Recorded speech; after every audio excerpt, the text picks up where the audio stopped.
Hello, everybody, and welcome. I am Aurora. Today is September 21st, 2022, and I'm calling this the first day of class for 2023 semester, even though clearly we're in 2022, but I just completed the semester that began in January 2022.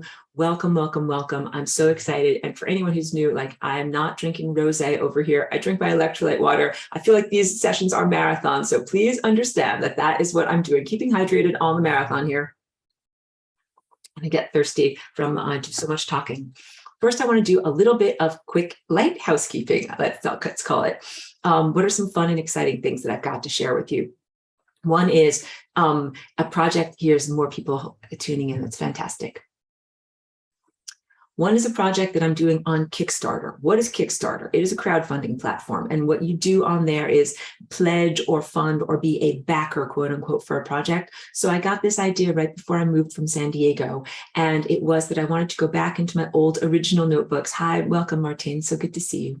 Went back into my original notebooks, which are really how I expressed all of this cosmic truth before I became so articulate with words. And I joke now about the flapping of my moving mouth parts and how difficult it is sometimes to connect complex concepts through the brain path to the mouth to, be able to do verbalization. When I first came here, I had a lot more challenges at doing that. And it seemed very challenging. I've used that word too many times. It was difficult for me to be able to get across what I knew internally, all this information that I came with, in the form of articulated language. So what I did was just did tons and tons and tons of notebooks. I don't mean just this many, I mean like this many. I did so many notebooks every day. And that was really my form of direct communication and self-expression and a way of externalizing the inner visionary experiences that I was having. And also as I was in development of the actual externalization of the Flying Rainbow Lasagna. So this project is very interesting because you can actually see a lot of the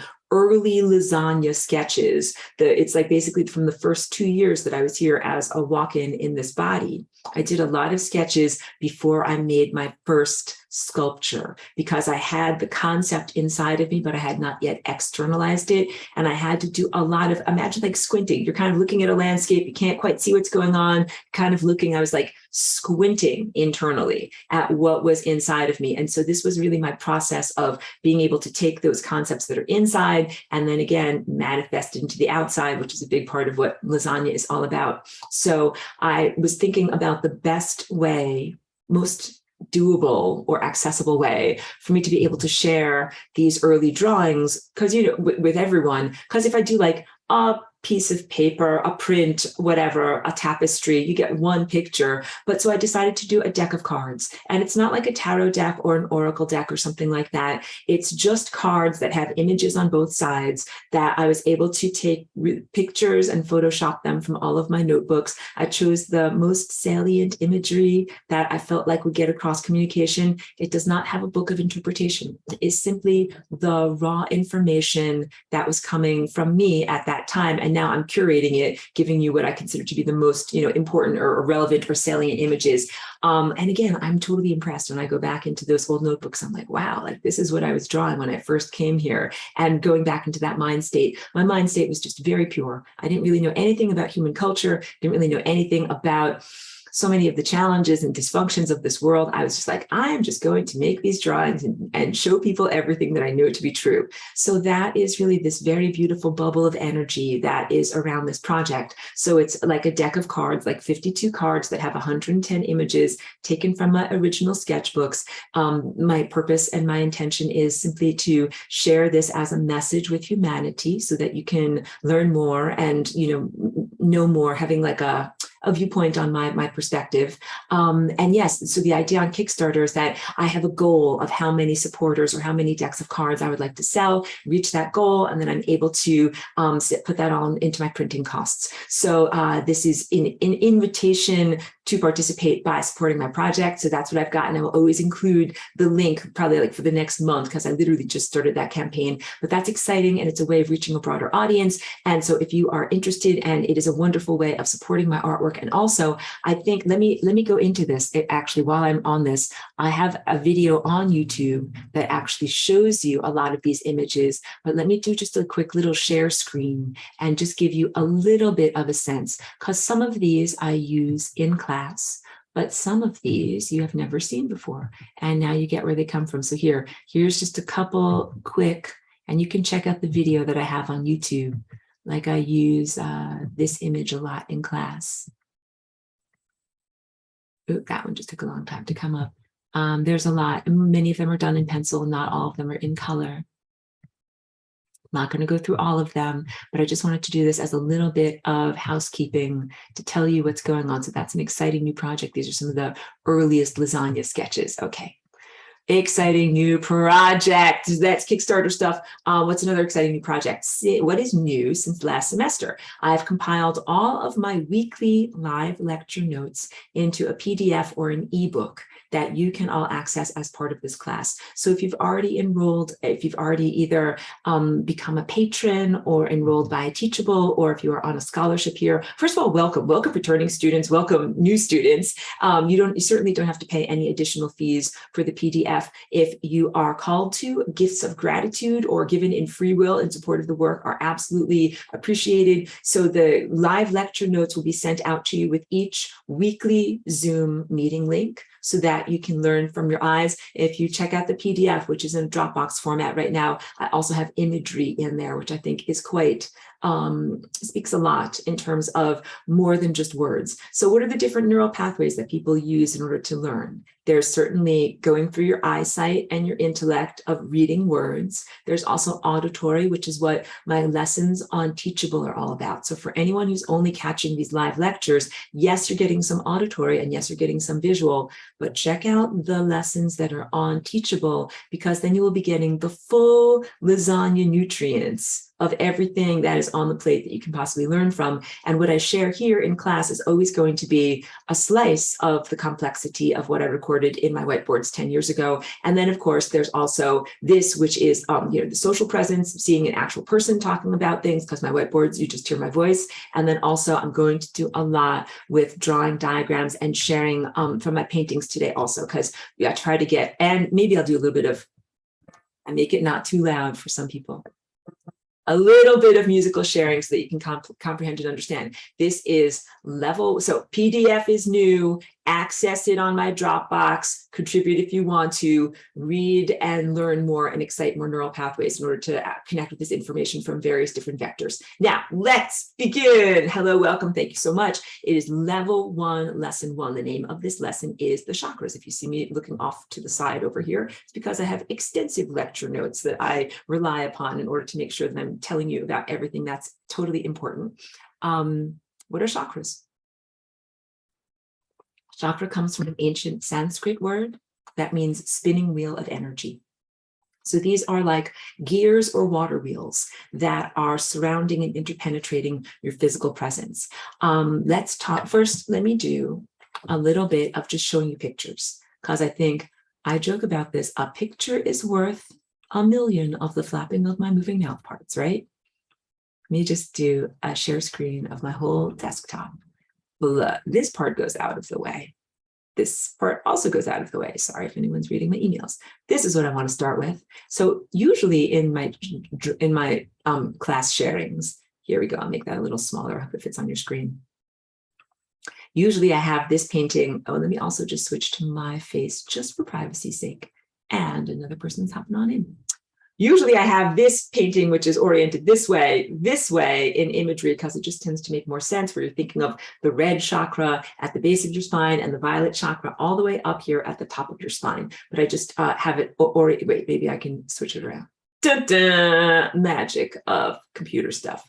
Okay, so this is the glass painting that I did many, many years ago that is no longer in physical existence, but I'm happy that I have a picture of it left so that you can see what this is, because it was one of the most accurate early drawings that I did of the chakra system. Let me also, here's another really accurate early drawing of the color proportions. So wait, and I'm going to jump around a lot. Just let me be nonlinear. Be on board with me, guys. I'm nonlinear in all of my presentations. So what is special about this drawing is that it shows you have these 4 vortex shapes that comprise one chakra.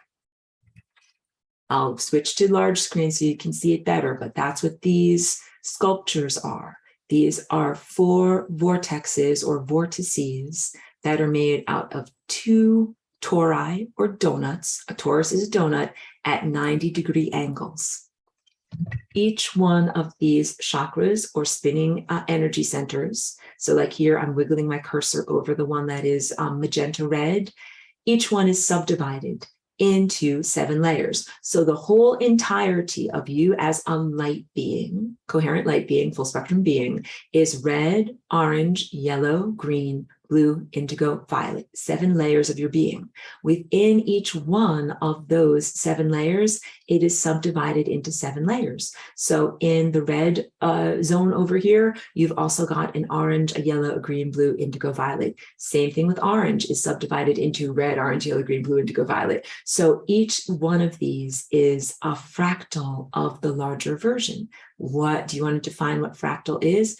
Fractal means a smaller, self-similar version. And so this painting that I'm wiggling on your screen now is a really good example of what is a fractal. And it also shows these color proportions, which I'm going to really emphasize and delve into today. So my class is like a math class. Don't run away. Math is fun. Everyone's like, no, I've been traumatized by math. I recognize that I'm speaking through layers of trauma that are, of course, being healed and transcended in every moment. But some people are intimidated by math.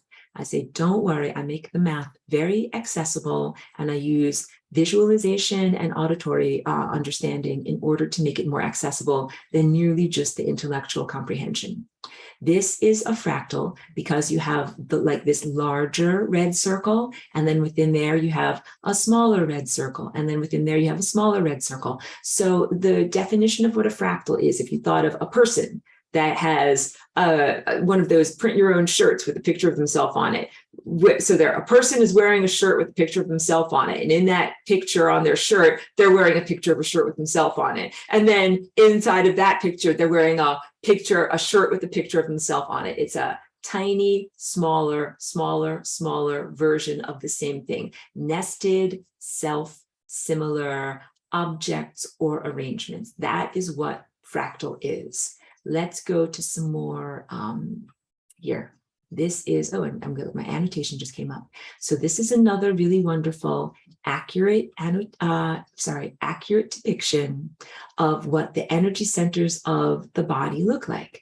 And in this case, you can see the red energy center extends as a force field far beyond what the physical presence here. Like here's the physical anthropomorphic presence. So in this math class, I'm going to do a lot today with defining terms. What I'm highlighting here in white, anthropomorphic, meaning human shaped. So you have 2 different basic parts of your anatomy that I'm going to be teaching about in this class. One is the part that you're probably pretty familiar with. That is called your anthropomorphic form. It has 1 head, 2 arms, 2 legs. Generally, of course, people are shaped differently, and exists as a physical, cellular, or somatic presence in the world. You also have everything here where I'm scribbling with my pen. All of this is equally a part of you and is defined as you. These are other, more subtle layers of your energy field that are made out of time, timelines, possibilities, and probabilities. So to reiterate, chakra is a word that comes from ancient Sanskrit that means spinning wheel. It actually referred to the spinning wheels of chariots, like a charioteer. People rode on chariots. And here you can kind of imagine there's 2 wheels and an axle that when these vortices, these are spinning, whirling spirals that go kind of in like this. All of my paintings are flat static objects. And I, of course, try to use optical illusion and tricks of the trade in terms of color and perspective and shape and shadow and form to be able to get you to see that there's movement and there's form in there. You have to use your imagination a little bit. So these are like giant spinning wheels, and some of them are oriented like you can see. These would be considered horizontal. And then some of them, look at where I'm highlighting here, that is just like an angel's halo, and this larger physical presence here. Some of them are oriented at a vertical set. So I'm saying vertical would be like up and down like this. Horizontal would be side to side like this. However, there is always the complement in all of your chakras. So if I go to, hold on a second, hold on, get this out of the way. move this aside. I'm doing so much little computer stuff here. Here, this is a really good example. Oh no, let me do it on this one instead. Back to this original one. You have this 4-lobed shape, 1, 2, 3, 4, and that is made out of 4 vortices. So every one of these that has, let's say, a vertical presence that goes up and down also has its complement, which is the horizontal presence. So this painting is very accurate in that it shows both the vertical and the horizontal presence. Let's show you this one. I use this one in my teachings all the time. Really, really accurate in terms of you being able to see up here in the head, there is the violet chakra, which is oriented vertically, and it is perpendicular to the indigo or brow chakra. This is a major part of your non-physical anatomy, that it has everything to do with your crown, which is your divine connection. When I say divine, for anyone who's new to this class, I'm defining God not merely as the anthropomorphic God, a God of human beings, but an abstract divine intelligence and divine willpower, a creator and sustainer of all matter, all consciousness, all energy in the cosmos, that this is our abstract presence where we are able to plug in and connect directly with that. You could also call it source, the 0th dimension, or the convergent points of all timelines and all energy. So that is where we connect to that. You could envision it like a white dot that is up above this person's head. And so that white dot that is the source of all energy, information, and intelligence and willpower is connected to your violet chakra, which is connected to your brow chakra. And that represents a crucial aspect of your energetic anatomy, part of the higher faculties. It's connected to your pineal gland. I'm touching on this lightly, again, something that we will go into delving deeply in detail in the rest of the semester. I have a whole teaching all about your pineal gland, what is cosmic Christ consciousness, is non-denominational, and it is for people of any or all religion. And what is that interplay between the indigo or brow chakra and the violet or crown chakra? Because the perpendicular nature of them, what is perpendicular? Oh, you're making me remember 3rd grade math. No, wait, everyone, don't run out the door. Perpendicular, so parallel means 2 lines that are moving like the way that my hands are. I should go back to my face so that you can see this. Parallel means 2 lines that are moving like this, like train tracks. Perpendicular means at a 90-degree angle. So chakras that are at the 90-degree angle have a gyro-stabilizing effect. I will get more into that in this lesson and also later in the semester. So today, in terms of cosmic math class, defining terms like anthropomorphic, meaning human-shaped, anthropocentric, meaning centered on human, or understanding everything through the cultural and linguistic filter of what it is to be human, or the definition of human. What are chakras? Chakras are also like gears or like water wheels that have specific proportions. And I'm going to teach you those proportions today. It's a major foundation of everything that I do. And these proportions are about harmonics. And I'm teaching you now this language of harmonics. So you can consider this without any condescension to be like the ABCs. When you're going to learn a new language, you have to learn what's the symbol structure. Like A, B, and C, these are letters that add up to words, which are information packets. And then those words are put together into sentences, which have grammar. Same exact thing for all of my artwork. So if you see what's printed on my dress or these paintings that are in the background here, those look really, really complex. That's different than this painting over here, which is an earlier painting. Let's just do this. This painting over here is simplified, and it's an earlier painting, and I did it intentionally without all of these extra layers in order to be able to show you the basic color proportions. So, and don't worry, I'll go back and I'll show you a few more things. So that's ABCs. Let me show you a couple of other things. And this is also something that is available, and students ordered them last semester, and we have a whole class that's just about drawing. These are some of my drawing templates, okay? So in the colored proportions, and I know that it's clear and that some people might have difficulty seeing this on your screen, but this is a 12-inch circle, all right? And I'll kind of hold it in the reflection of the lights so that you can see it better. You can see my studio lights there. In all of my work, Red is calibrated as a 12-inch circle, all right? And then I have all of these other circles that are part of this calibration, and I'm going to go through them one by one. What does this mean? Why does this matter? Because this has to do with you and the color recipe of light that comes from our nearest star. So I know I'm jumping around and being nonlinear, my shiny new sculpture that I have to share with everyone. So I was talking about the central convergence point here, the conception of what is God, the source, infinity, total energy, the total overlappingness and presence of all being, everything that can possibly exist, all possibilities, all probabilities.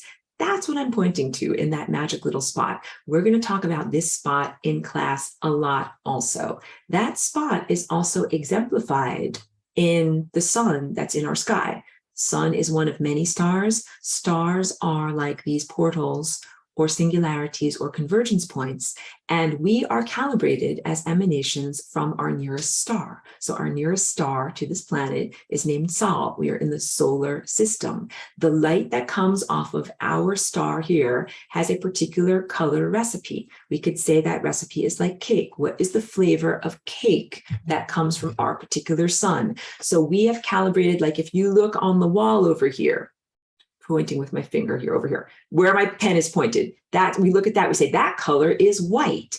That color is created literally from the sunlight that is coming in through my window, falling on this object that we call white and having it bounce onto your eyes. White would be considered the presence of all of these colors that make up the color recipe of the cake that comes from the sun. So our flavor of sun has this much red in it, this much orange in it. Wait, it's easier if I hold it with two hands so you can kind of see. This much orange in it. Giving you the recipe here. This much yellow in it. 4 inches worth of yellow in relationship to the other things. This much green in it, all right? This much turquoise or light blue. This much indigo or dark blue, and then the tiniest little dash of vanilla for flavoring. This much violet. That violet crown chakra is the smallest wavelength and the highest frequency. We're going to do wavelength and frequency today also. I'm very excited. So, okay, before I get into there, let me just finish showing you a couple of more pictures because I'm trying to be organized here, even though at a certain point my lesson planning goes out the window and I just tell you everything in a nonlinear fashion. This is another really great etch board. It's an etching scratch board that I did, highly accurate. It's showing half a chakra, so one of these apple core shapes, but again, very accurate in terms of the orientation of the chakras and the proportional size as it relates to the human figure. So here you have a person who is sitting in profile, kind of with their legs crossed, and then you have this enormous red physicality presence, and then the smaller nested presences of other layers of being, getting up to the tiniest one, which is your connection to divinity. And let me also show you, this is a detail from Children of True Humanity, which is a larger painting that I have, that is really good because it gives you a sense of the negative space or the interior space of this chakra system. Chakras have an outer membrane, and then where I'm highlighting with my cursor and I'm holding up these, I call them kind of football shapes or lobe shapes. This, where I'm wiggling with my cursor, that would be considered the negative space of the chakra itself. Okay, so wait, recap. This shape is made up entirely of time, whirling and swirling amidst itself. The center of where I'm pointing with my finger is the singularity, the 0th dimension, God, the source, both the thing that emanates time and the thing that place where all of these timelines and vortices return to. Okay, the swirling motion of time creates these vortex shapes, just like if you took a glass of water and you put your finger or a pencil and you swirled up a glass of water or a tornado in the atmosphere, you end up having a membrane, which is a slight thickening of the medium through which you're making these swirls. In water, it is called the meniscus. Here, let's fold up a glass of water, everyone. Again, this is water, not rosé wine. The top of my water, even though it might be difficult to see through this particular glass, is a slight thickening due to surface tension of the entirety of the rest of the liquid. And it creates a lensing effect. So there is a membrane that happens when you have these whirling vortices of time that creates these smooth areas in here. And those membranes, I'm going to talk about this a lot in class also. I call them the membrane of death. And again, everyone is like, death, this sounds terrible. You've got math, you've got death, I'm running out. No, don't run out. This is all informative and actually very positive in being able to give you a map of time, because this represents both your birth and your death and the continuation of your life and how you can navigate through reality as an empowered, I want to say, experiencer and co-creator. So that painting that I was showing you where I talked about negative space, here, let me wiggle my finger in the negative space. I'm wiggling my finger in the negative space.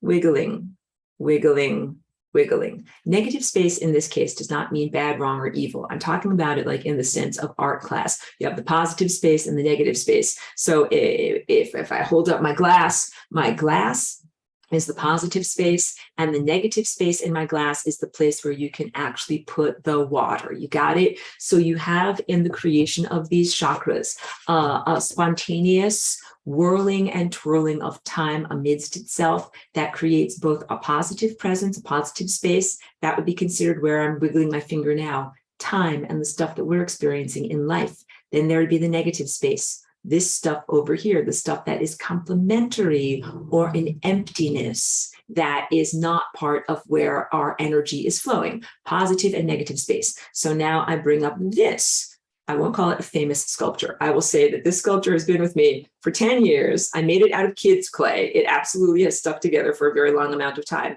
I use this sculpture. Why do I have this around still? Because it is a very accurate representation.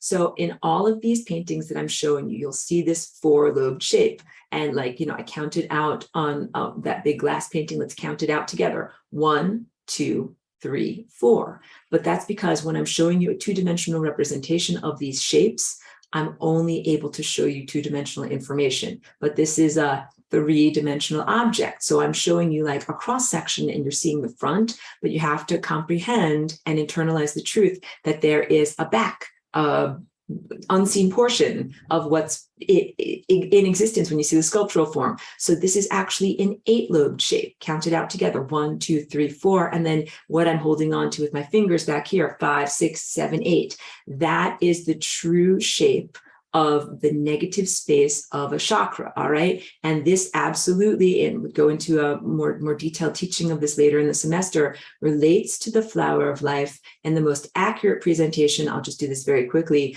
turn this on its edge, and you can see there are, radial spokes that go around the edge where you're going to have one that points forward to the camera, and then 1, 2, 3, 4, 5, 6. This is the accurate portrayal of what the flower of life is. So that's down the road in the semester, but I'm giving you, not to overwhelm you, but use all of your enthusiasm for the first day of school to be like, oh, good, I'm going to get to learn about that. Yes, hooray. Okay, so positive and negative space of the chakras. I got that. I got your outer flowing membrane of energy. Let's get to color proportions and frequency and wavelength, because I don't want you to be intimidated by these topics. I think it's absolutely critical to know about them and to be able to speak about them effectively. So this is a good painting that I can kind of draw on top of and show you this. I know there's only half of one of these big giant red circles that's on the screen here, but you have to imagine that the other,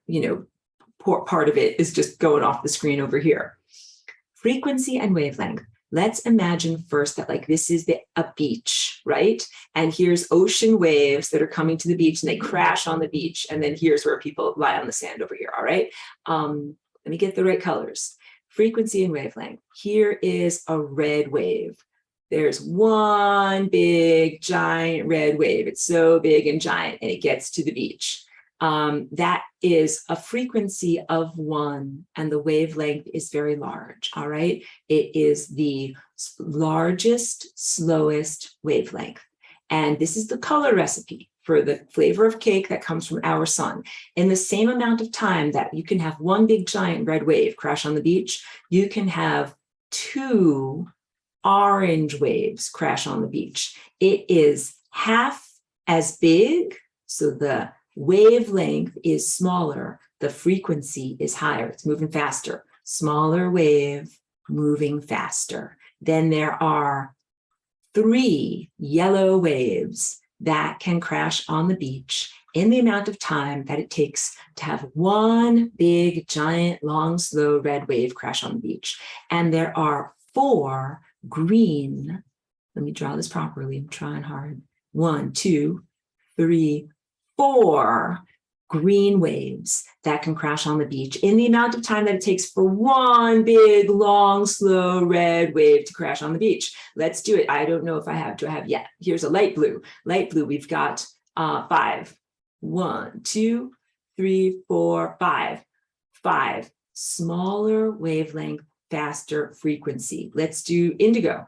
This is your brow chakra. It's 6. 1, 2, 3, 4, 5, 6. We've got 6 of those waves that are able to crash on the beach in the amount of time that it takes one big giant red wave to crash on the beach. And then let's do the last one, 7. 1, 2, 3, 4, 5, 6, 7. That's the violet chakra. And that is your fastest layer of your time presence. So your body has 7 layers of being.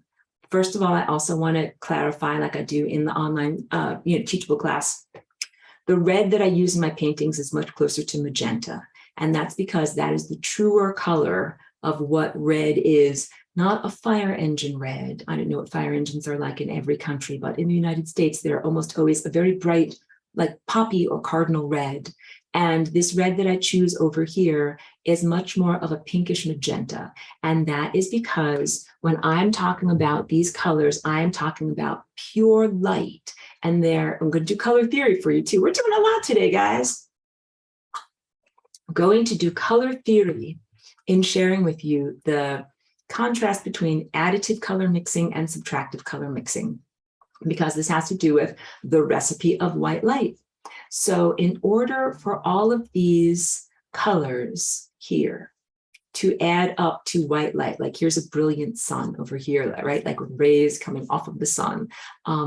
In order for all of those colors to add up to white, you have to have the right proportion. Just like in cake, you have to have 2 cups of flour, that's red. Then you have to have 1 cup of sugar, that's orange. Then you have to have this many eggs, and then you have to have, this much baking soda, and then all the way down to, like I said, the dash of vanilla.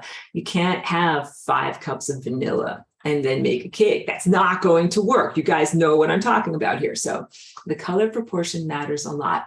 Let's go through this in what I, hold on, we'll do a stop share. In what I talk about, and I'll hold up my sculpture so that you can see this a little bit better. Because this is foundation information.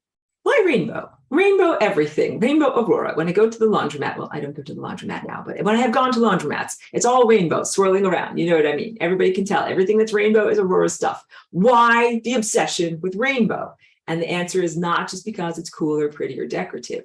The answer is because this is a profound truth in terms of light, and light is pure data and pure information that is coming to us from the sun, which is the nearest broadcaster of truth of a much, much larger galactic network of neurology and knowingness and higher mind state, all right? This is cosmic truth. And in this cosmic truth, there is a color proportion recipe. So this is not actually accurate. If it were accurate, red would be this much and violet would be a little tiny smear at the top. So again, in all of my things, I'll tell you what are accuracies and then what are artistic licenses. So this sculpture up here is, I know it's only halfway on your screen. Let's get it a little bit better. That is an accurate portrayal of what the flying rainbow lasagna is in terms of color proportion. In that cake, there's a lot of red and only a tiny little dash of violet up at the top. That's the way it's supposed to be. But bear with me as I show you on this sculpture. What do these different layers signify? First of all, if you're not familiar with this acronym Roy G. Biv, red, orange, yellow, green, blue, indigo, violet. Roy G. Biv, starting from the largest wavelength, lowest frequency, going all the way up to the shortest wavelength, highest frequency. Each one of these represents a layer of your beingness as you are moving through time. I'm touching my physical, somatic, cellular body presence. It is matter, and it's only one layer of who and what I am as I'm moving through time. I have a physical body that's moving at a particular rate through time, as you all do also. We all have, this is universal to all of us, full spectrum humans. So this red layer here represents your physical body and also all energy of the physical world and all matter of the physical world. The table behind me, the drink in my coffee cup, the trees that are outside, other people, events, hard-edged objects. That's the layer of physical reality. Orange is the layer of mammalian emotional experience. And mammalian emotions are different than the emotions that are at the level of unconditional love. And mammalian emotions have to do with sometimes warm, fuzzy things like, I want to hug you, I want to kiss you, romantic attraction. And also, like when you pet a dog, when you pet a cat, all of that is mammalian attraction. Sometimes it's revulsion. Sometimes it's like, get away from me, I hate you. Or I'm going to punch you in the face and angry at you. Sometimes it's sadness. Sometimes it's grief. It's all of this. Sometimes it's joy. All of those layers of emotion are happening at the orange level, and each one of these chakras corresponds with an area on your physical body, although it is not limited to that area. It is a focal point, just like your heart is the focal point of your blood circulatory system, but you have blood everywhere. So you have at the base of your spine is your coccyx bone. That is considered your root chakra, and it is considered the basis of your foundation in the physical presence, your red chakra. Your orange chakra, the foundation and focal point in your physical body, is here. Your intestines below your belly button, which for me is right here. Guess what, everyone? It's your guts. It's your intestines. It's your intuition. When you say, I have a gut feeling, that's what you're talking about. Or sometimes you get butterflies in your tummy when you meet someone. That's what you're talking about. Also, in terms of neuroscience, many of the brain neurotransmitters that work on your computer up here, computer in air quotes, are manufactured here in your intestines, things like serotonin, the gut-brain connection in terms of food and mood. Food goes in here that gives you a mood in your overall body. And so, yeah, food is a big part of the orange mammalian center, feeling state. And then you have yellow. Yellow is here at the solar plexus. So this is focal point slightly above the navel. And I'll go through this anatomy many times in class. That is considered the level of your human operating system, OS. Kind of like a computer, but I'm not a transhumanist, and I'll say that a million times throughout this class too. Your operating system being the foundation platform upon which all of your thought structures are arranged. And for a very, very, very long time, that was the definition of what it was to be human, which might be an eye-opener for people in this time place. But when I recorded these lessons, that was kind of calibrated to normal. The sense that everybody agrees.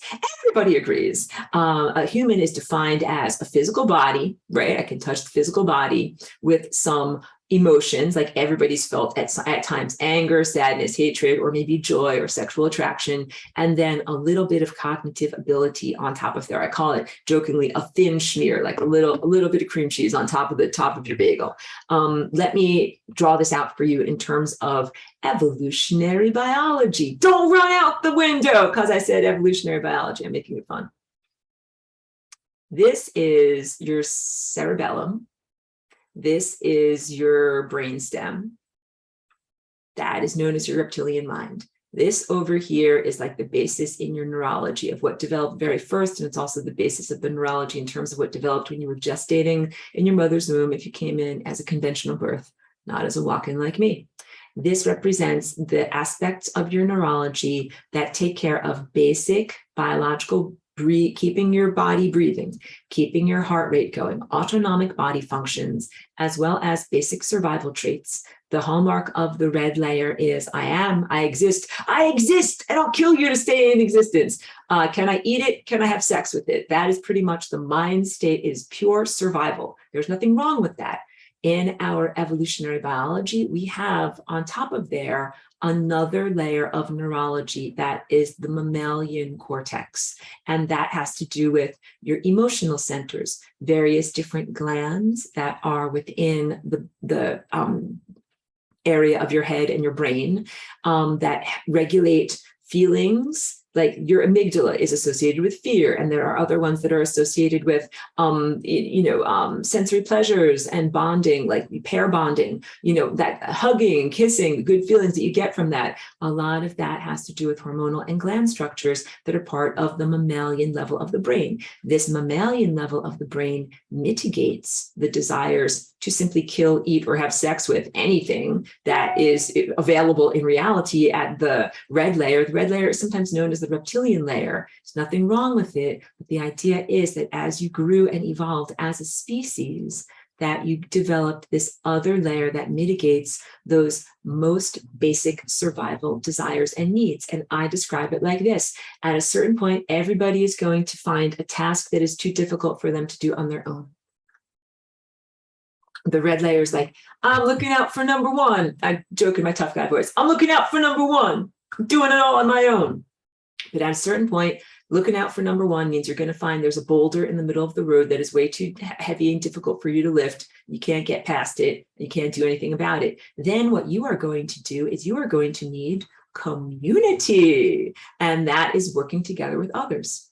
If you want to build something like a big giant bridge, if you want to build a city, you don't just do it as one looking out for me, lone warrior person. You actually have to work with community. And so community has to do with all these mammalian feelings of, do you like me? Do you not like me? Being socially sensitive, how can we work together? As well as caring for the young.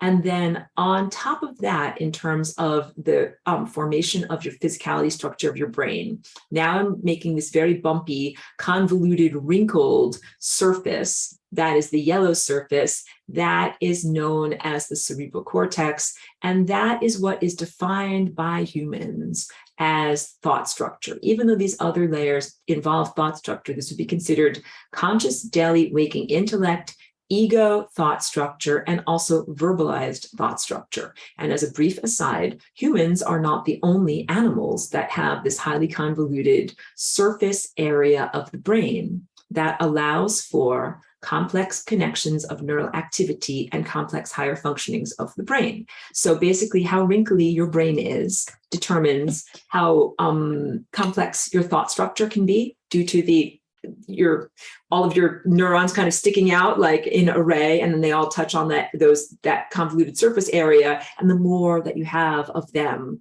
the more complex your processing power is. Guess what? Dolphins have a wrinklier brain than humans. They have a more convoluted surface area. They, in many ways, are more complex in the potentiality for their thought structure, just as evidenced by their biology. So please do not be anthropocentric in the presumption that humans are the pinnacle and apotheosis, I'm not sure if that's the right word, but the highest definition of what it is to be a thinking being on this planet. There are many thinking beings on this planet that have incredibly complex neurological structures, more complex than humans. And when you look at something like the optical cortex of a dragonfly, which has 360-degree vision, even though it is tiny in relationship to our cortex, proportionally to that organism, it is incredibly large and complex. So all of this, I'm asking you and requiring you to level up as you take this class, to be able to become a cosmic citizen where you are no longer looking at everything through merely the human lens, but beginning with looking at life on this planet and seeing the complexity and diversity and giving validation to the complexity of thought structure and perception of other organisms, even though some humans might have been like, dragonfly, get out of here, you big giant bug, I'm going to swat you with the fly swatter. It's like, no, that dragonfly actually has an incredibly convoluted optical cortex area that's more complex than you are. So giving the credit and validation to other organisms just on this planet in preparation for being able to interact with larger galactic societies that might not look like a dragonfly and might not look like a dolphin and might be completely different. Like dragonflies and dolphins, they both have a face, two eyes. They're kind of a little bit like you.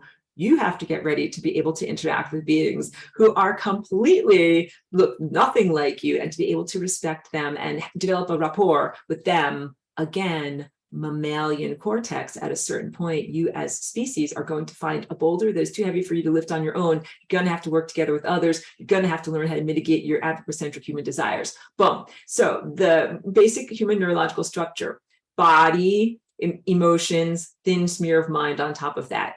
And there's so much more. This whole area that I'm highlighting with my fingers over here: green, light blue, dark blue, and violet, or the blue, the indigo, and the violet. All of that represents what I determine to be the higher faculties. So first, let's talk about green, this level over here. And I always play the A note, and I always sing it like a love tone. Love tone. It is literally a resonance. So the heart here, this level of unconditional love, it is an emotion center that is different. It is more universal or cosmic in its experience than the mammalian emotion center. It is, I want to call it true love. Romantic love happens down here where you get butterflies in your tummy when you like someone in 7th grade, or when you like someone in adulthood, whatever your self-expression is. But when you have unconditional love, like you can unconditionally love a redwood tree. You can be like, oh, I love you so much, tree. Does not mean that you want to marry the tree or make babies with it, anything like that.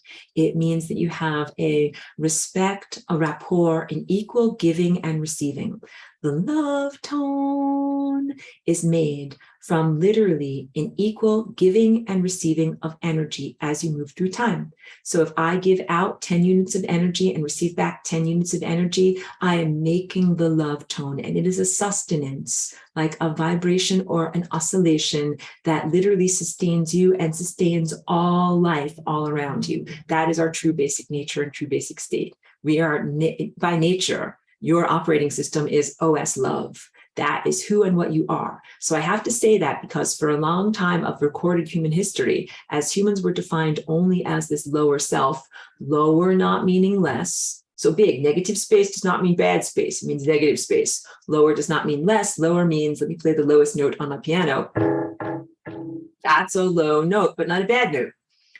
Humans, however, have been defined as only this lower slice of your pie, not the upper faculties as well. And for most of recorded human history, just getting to that level of unconditional love here was considered to be the pinnacle of achievement, the best, most incredible people in your world, like teachers, guides, shamans, gurus, yogis, masters, people who meditated in a monastery for their whole entire life, renunciates, ascetics. That is considered to be the pinnacle of everything that it is. But I want to tell you that is base camp. That's not the top of the mountain. That is the prerequisite for then accessing or matriculating to the higher levels of consciousness that are all based upon that. When you must master the love tone, you then get gas in your car or energy in your chakras that keeps these chakras spinning at a stabilized pace.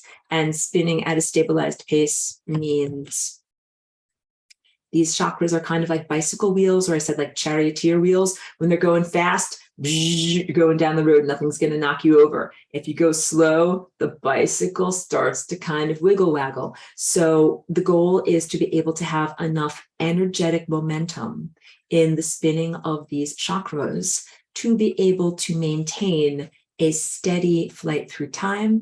And that means that you are choosing your particular time pathway or focusing on it or aligning with it and not being perturbed or going wiggly waggly because timey-wimey, because something else impulses you. Like here's like something else comes along and says, hey, go in that direction instead. When you are with a large, fast, energetic metabolism, you're like, I'm maintaining my speed and my focus. I'm not going in a different direction. But if you're slow and you're wibbly wobbly, then it's like someone else can destabilize you. They can, like you said, say you're painting a painting like me, they can come along and they can be like, far too much red, it's crap. And you'd be like, oh no, I'm destabilized. My painting is nothing. You get it? You get it? Or how about in your life? Maybe you're like, I'm doing great, I'm going along and I'm, whatever, having a family or making a business or whatever. And someone comes along and says, I don't like your life, it's crap. And you're like, destabilized. So the whole idea is achieving the energetic momentum and inner metabolism to maintain the solidity and focus of your flight through time. That is what I was talking about when I said the perpendicular nature of some of the chakras on your body. So I'm going to go through all of the chakras and tell you what they are. Then I'll tell you which ones are perpendicular at basically the bookends. You've got red and orange at one end and violet and indigo at the other end. And that these have to do with gyros stabilizing your flight through time.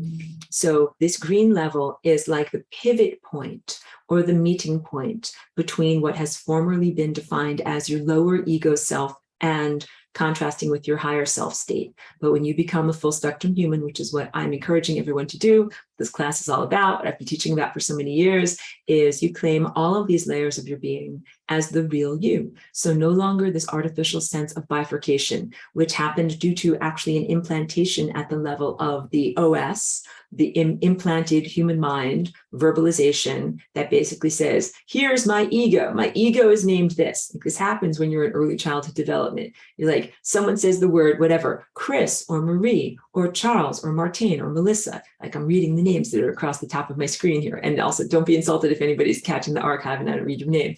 And thank you and welcome for everyone who's tuned in today. But you learn those phonetic sound sculptures when you're like a little baby in your crib. You're like, someone said Melissa, and I've realized they're talking about me. That's the beginning of ego. But ego is not a bad thing. I'm not one of these philosophers that says, kill your ego, you got to get rid of your ego. No, the ego has been an artificially implanted limitation or gatekeeper to be able to get through to green and then access all of these higher levels. But it doesn't mean you have to get rid of your ego. It means you need to hone your ego and make it like very clear, make it a conduit for divine intelligence to be able to flow through, make it exactly the right shape, but you don't have to get rid of your sense of self. Because where I come from as a galactic presence, there are unique individuals, unique sets of characteristics. That means you have a unique ego, you have a unique energy signature. Just like here, you have your unique fingerprint, you have your unique genetic code and your unique energy signature.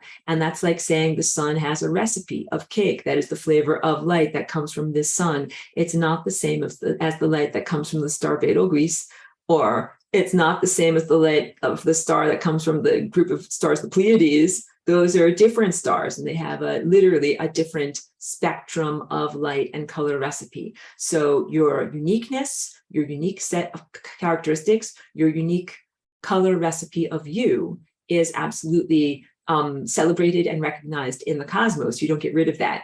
You maintain that, but you get rid of all the stuff that's not real. That's just blocking up the works that exists as a blockage, artificial, between the energy flow to be able to flow all the way up and down your body in a bidirectional impulse from the higher dimensional, less dense realms into physicality, and from physicality into the higher dimensional, less dense realms. That's what all of these layers of time do. They are like electrical transformers that take the energy from the source and God presence, which is like total energy, fry your brain energy, and steps it down into slightly slower and lower vibration levels until it ends up being at a red level, which is something that's not going to totally fry your circuits. You got it? And then everything that are the impulses and stimuli from our experience here in the physicality, the red level, gets elevated, energetically metabolized, raised back up, kapow, goes upward into these higher levels and is able to be transmitted back to the sun, back to the source that emanated it, back to that divine presence,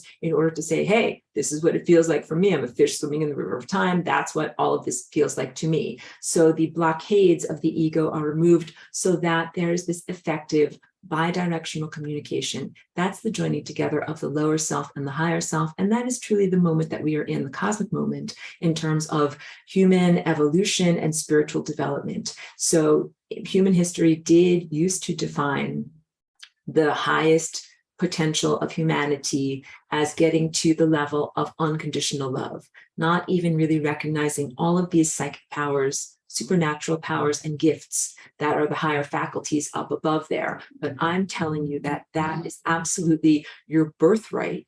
It's part of what is innate or baked into your form, and that these different understandings or comprehension exercises and ways of perceiving the world can help you to be able to hone your ego, clear out blockages, and get past or transcend any limitations in the hacked human operating system and activate and access all of those other aspects of self, which are, now that I've given it a huge run up to what the higher faculties actually are. So all of these rest upon the foundation of unconditional love. Light blue is located at the throat chakra, and you can see your shoulders emanate from your throat chakra. It has to do with truth and communication. Pretty much anything that you are doing that involves your hands. It can be typing on a computer, it can be playing the piano, it can be playing a guitar, it can be drawing and painting, it can be pretty much anything. Humans do so much with our hands. That is a form of communication, including gesturing or, gesturing or sign language. And also, of course, the larynx and speaking from here. And the concept of what this level of your being is about is that it is about truth. Like if all of these other layers represent a basic concept for what it is, this represents truth. So not merely communication, but really it is the level of truthfulness and honesty and authenticity. And it's also the place where thought impulses are either clothed with words as phonetic sound packages, or the words are removed. So as energy impulses come from the higher dimensional, less dense realms flowing through our higher centers, they reach this over here and they get translated into words, which then go through the heart and come here to reach yellow to your mind, where you then have a cognitive event that says, I understand, comprehend this in the form of words. Here is a concept in the form of words. But you have all of this understanding that happens at this higher level before it is clothed with words. So this is that place. And also when you're sending impulses out, you can consider it to be in form of prayer, meditation, or higher dimensional interactivity. When you're speaking to the higher dimensions, you might say something in the English language, but that is not the language of the higher dimensions. So it gets to this level of the throat, which is about communication, and then those words are taken off, but the basic intention of what you are trying to communicate telepathically is maintained. So this is truth, all right? That this is insight. And I'm going to talk about this area on your body a lot in class. It is known as the brow chakra. You know it sometimes from the Hindu culture, where there is a bindi that is placed here, or it is known as the third eye. It is synonymous with and analogous to the presence of the pineal gland or pineal gland. That is a deep inner structure, again, in the midbrain of your physical body, but it is not only that structure. It is the energy field that is emanated from that structure. It is your connection to time. I call this your library card of the cosmos. It is an aperture through which you can see, sense, and smell and touch with senses of a higher body, of your light body. And in that sense, I also say it's an aperture, like your eye is an aperture through which physical light enters. This is an aperture through which physical light and concepts and ideas enter. You also have something that reaches out from this. That is your attention. It's like a tendril, comes from the Greek word attenuos. I'm going to go into this more later, but it reaches out and it touches on things. Whatever you are thinking about in a nonverbal state, you are touching upon with your tendril of attention, your learning. And so with this library card, you get access to all of the information in the cosmos. However, that can be quite daunting. And also you have to be sure to read at your reading comprehension level. So then we get up to the next chakra in your body, which comprises the final chakra, within which I would call the human octave. Octave is a word that means 8, even though I have just said you have 7 chakras, which means you have 7, not 8. But if we include white light, or that presence of divinity and the source, that would be considered the 8th chakra, the source. All right. So let's, on my piano, do this starting from the C, the note C, as read, red, orange, yellow, green, blue, indigo, violet, back to white. So this is one octave, C to C, and all of the colors that are in between represent the human octave. So we're talking now about light, that is the visual spectrum, and light, that is the electromagnetic spectrum of phenomenon. So these two things are not exactly a literal match. People have asked me this in my class.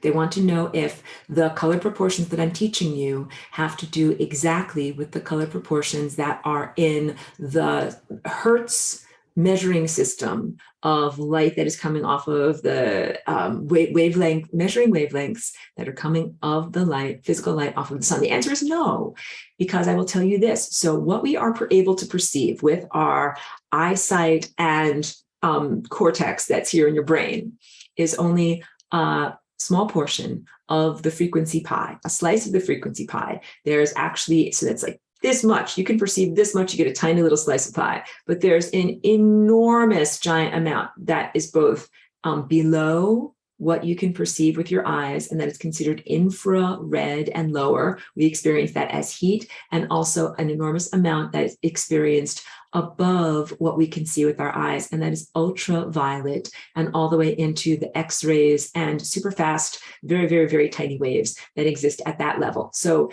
it's a continuum.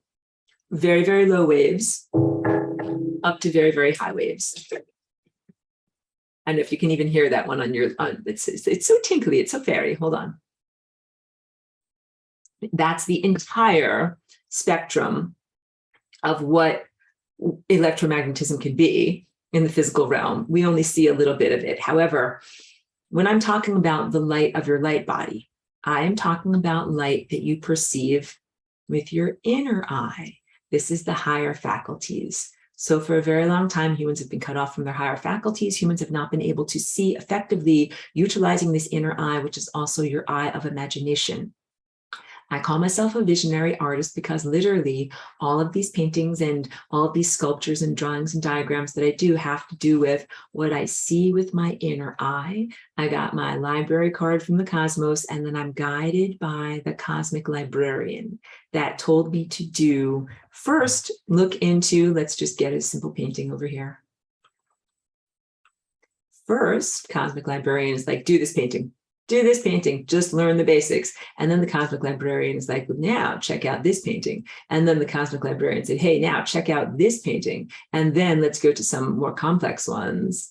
Then I learned, more complex paintings and more complex paintings. And then eventually I'll just, show you what's in my studio behind me. Then eventually moved on to complexities like this. My reading comprehension grew.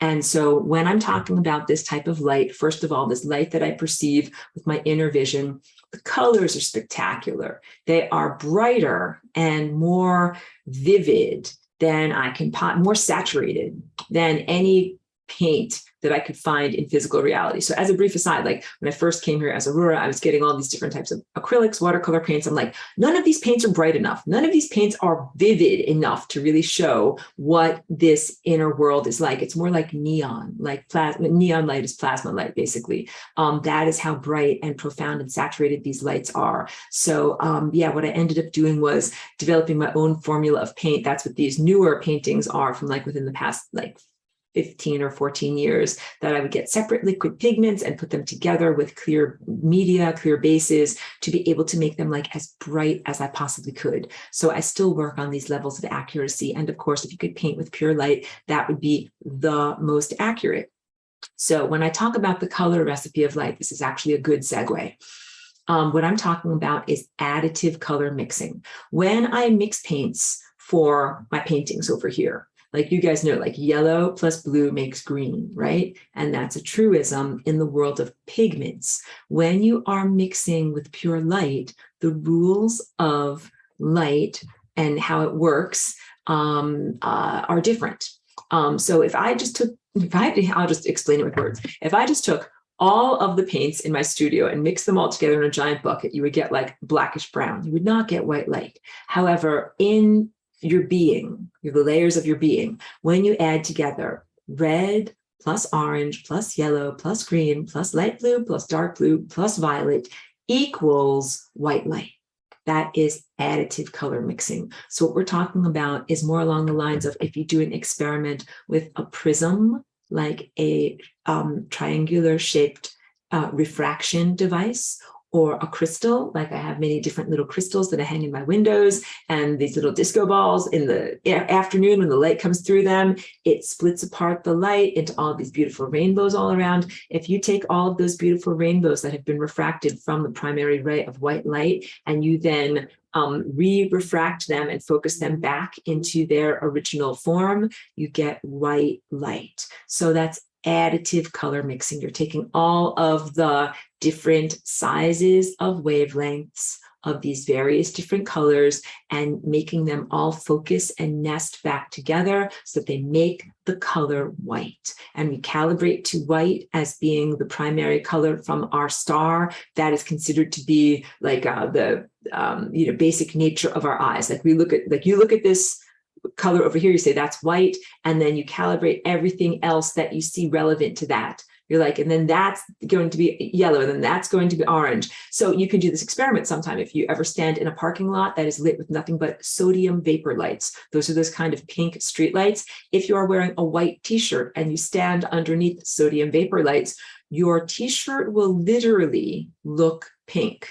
But your eyesight and interpretation system will look at it and say that it is white. It is very strange because you will then also have that as your calibrative foundation, comparing it comparatively to all the other colors that are around that are also under this extremely pinkish color of light. So color reference is relevant. It is relevant to comparison. Like this color is compared to this color, and your eye looks at the two and kind of compares the two. That's how your eyes are calibrated. Because of course, if you go into a dark room, the white of the walls is not going to be the same color white as it is in a very bright room. You got it? Your eyes calibrate in relevancy to the circumstances.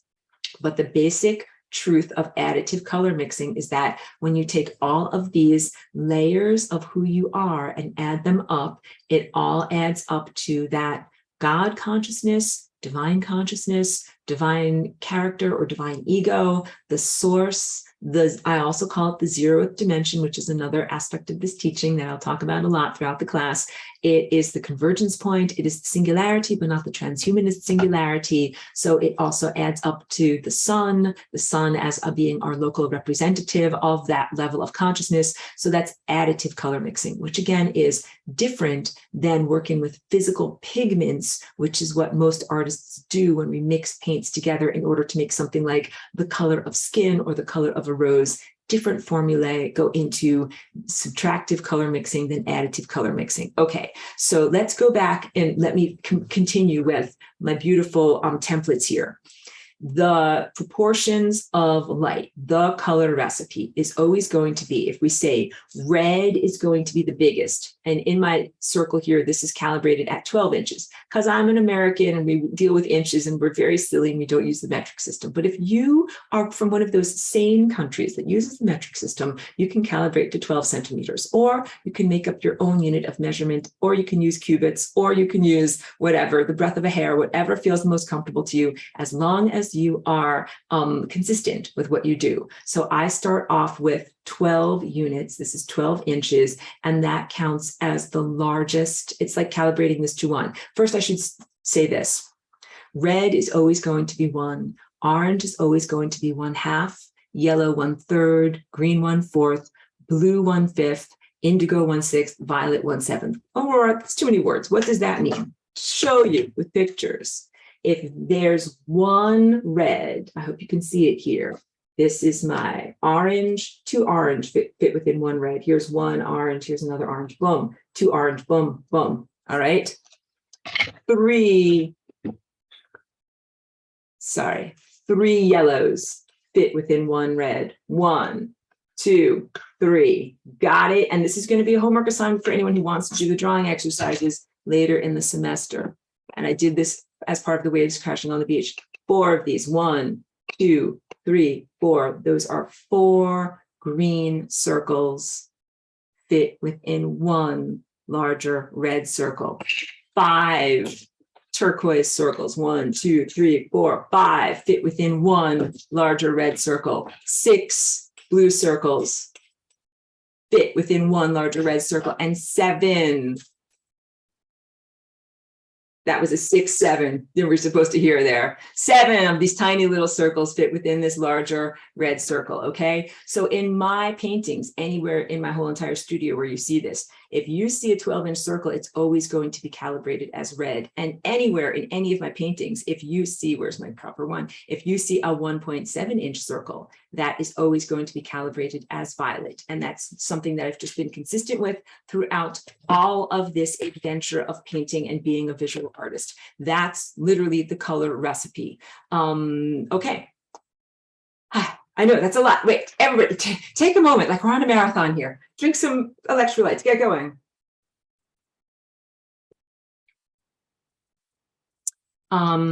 This is an energy field. What is an energy field made of? An energy field is made out of many multiple waves of energy. Let me draw this for you. Let's clear out your evolutionary biology. Let's get a color you can see properly. Here's a wave. It's got an up and it's got a down, right?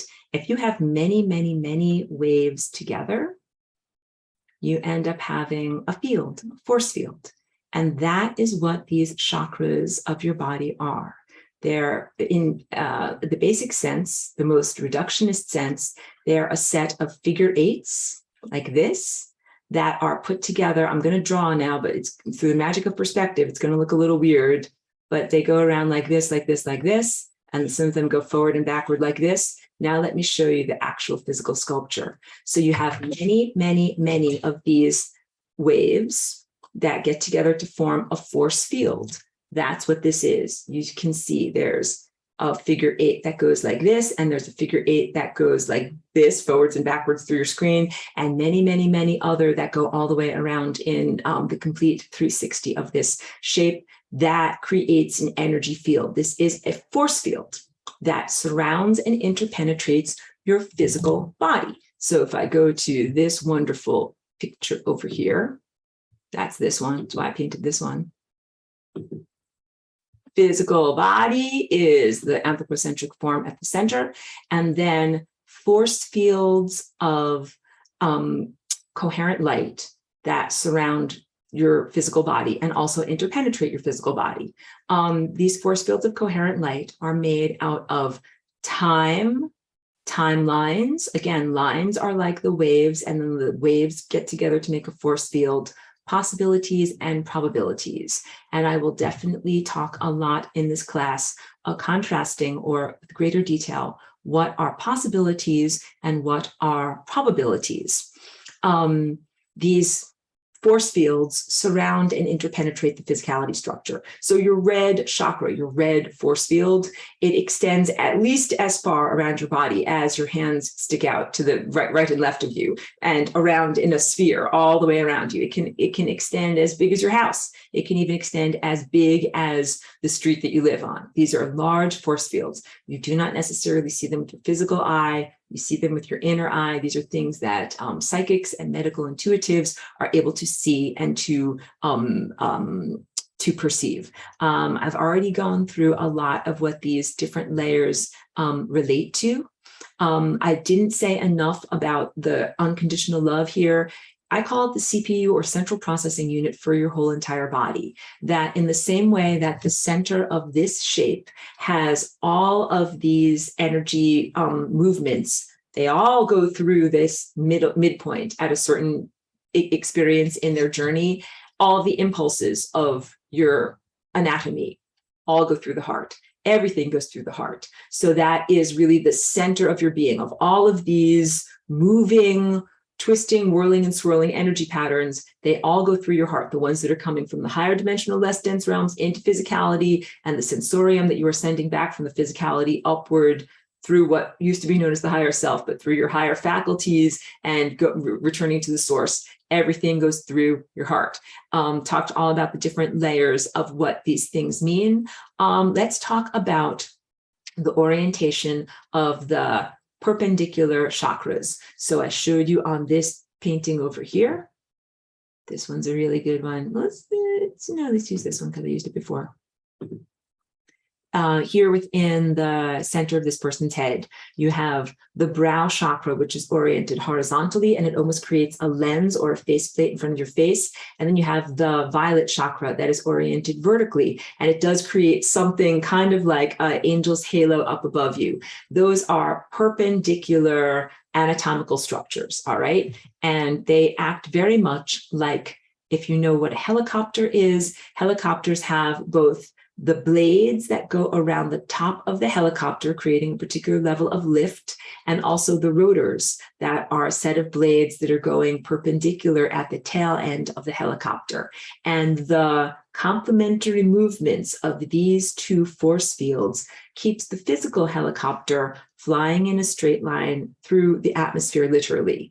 When you have complementary force fields like your brow and your violet chakra spinning at these fast metabolic rates, you are stabilized as you fly through time. So this is what's really going on. This is your eye of time. Your brow chakra here is your eye of time that you can use to perceive timelines directly. So anything that you're doing means that you're focusing on a particular timeline. That can be like, you wake up in the morning, you're like, gonna make a cup of coffee. You are focused on the make a cup of coffee timeline or make some eggs timeline. And that is what this portion of your attention, your imagination, basically your reality manifestation apparatus of your body is focused on. And that, again, when you stay well connected to your divine presence through this crown chakra, and you are focused through your eye of time on these levels of possibilities, you have a stable flight through time. You're like, I'm going to make coffee and nothing is going to stop me. And that is probably how many of us are in the morning. But let's say it's something, painting I'm going to paint this painting, nothing is going to stop me. Even if someone comes along sneeringly and says, too much red, it's crap, I will not be destabilized. Do you know why? Strong focus on the timeline of painting this painting or anything that is profoundly important to you. That can be being in an academic school, running a business, taking care of your family, doing any kind of project. You're like, I am on this timeline. Nothing is going to shake me. No inner critic, no outer critic, no sneering condescension. I'm going to stay on the timeline of my choosing. Let me just drink some more. Okay, so that is the gyrostabilizing effect. You have two sets of chakras that have this gyrostabilizing effect. Violet crown plus indigo brow, and they have a beautiful partnership of real love making, not the fraught, challenging human dynamic, which is often shown in romantic comedies. And the other one is red and orange. Red is your, here, I'll show you on this painting over here. Here, this is actually a really good drawing for this. You can see how the red chakra comes up through the pelvis and it goes to the base of the spine and is oriented vertically. And then the orange chakra is oriented horizontally. So that's your physical presence, and everything about the physical world has a perpendicular and innate gyrostabilizing connection with your emotional realm. Emotions are big, big, big, big, big, big, big, big, big, big, big, big. Big, big, big, big, big, big, big, big, and huge. Emotions are big. Emotions put us into motion. In our chakra system, this represents how much physical stuff you've got. You've got a lot of flour in your cake. You've got a lot of physical cellular matter. But you know what? You've also got a lot of emotional energy. I wish these things were their proper colors, but you get a sense of size from this. So you've got, when I hold up this little tiny violet, this is your divine connection. It's tiny. It doesn't mean it's not worthwhile. It just means that it's like the tiniest dash of vanilla. You've got a lot of emotional energy. Emotions put us into motion. And that's why they are so powerful. And so in terms of gyrostabilizing in your flight through time, this all relates to your day-to-day, moment-to-moment experience.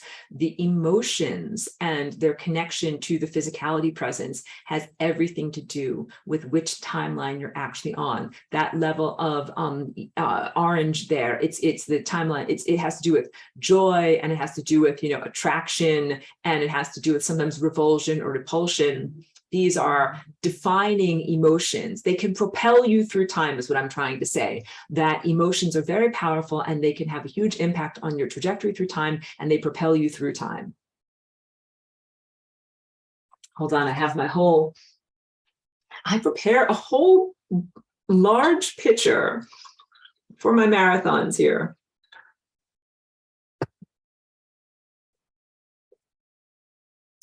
Chakras are made of time. So your non-physical body is made of possibilities and timelines. This is the first time I'm going to say this in this class, but not the last. I'm going to say this part a lot.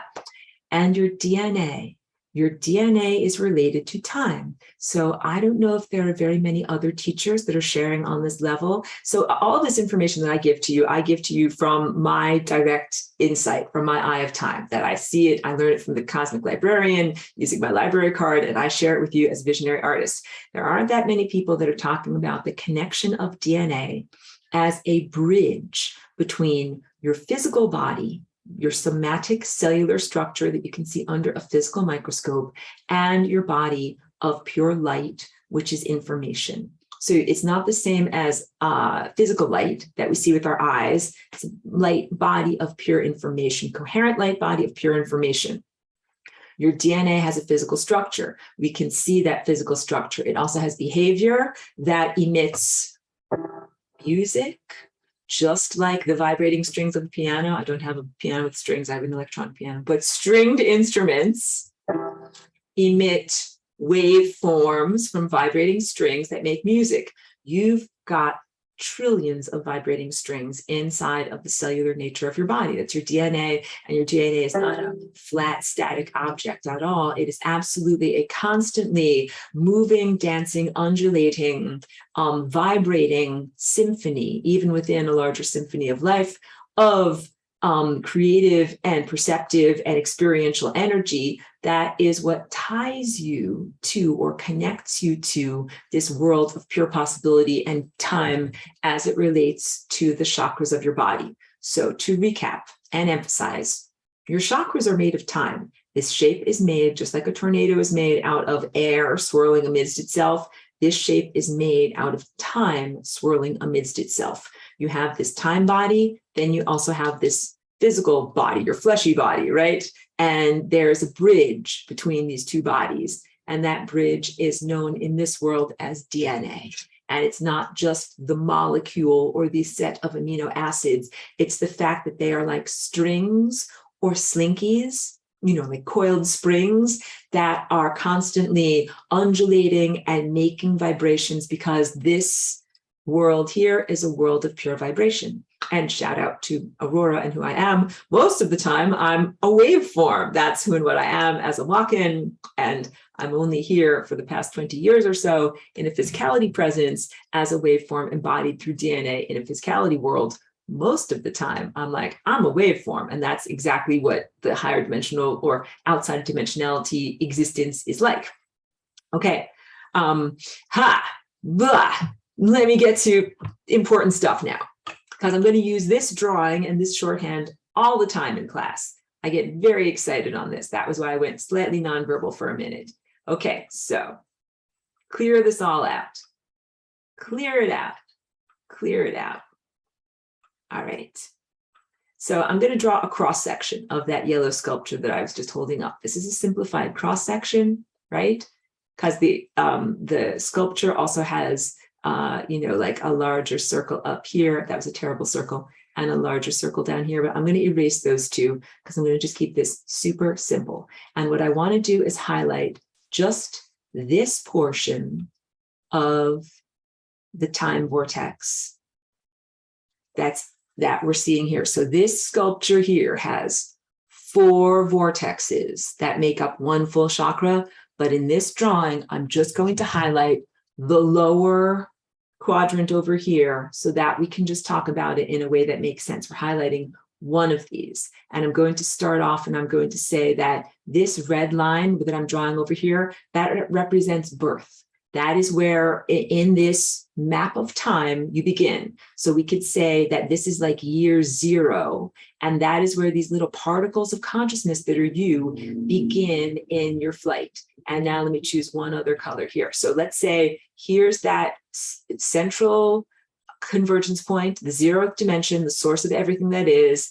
It emanates you into being. You come all the way out here and you come over to here. and you begin in your flight through time. And you literally start on this red line and you go upward. I'm just drawing so that you get a sense of what that is. All of these timelines are actually time spirals. I'll talk about that too. They go upward. So I just drew a tiny little line. It's so tiny you can't even see. You're like, you're leaning forward. You're like squinting. You're like, Aurora, my phone is tiny. I can't see. Let's draw a few more so that you can get a sense of what these are. I draw them around like this, almost like lollipops, lollipop sticks going all the way up. And of course, there is this central core timeline. Those words will echo in your mind and you'll hear them a lot. These are simplifications of what are actually time spirals. So let me draw the true pathway. When you come into being at year 0, you actually make spiral pathways like this, going all the way around that area of life and then going back up to the place that emanated you.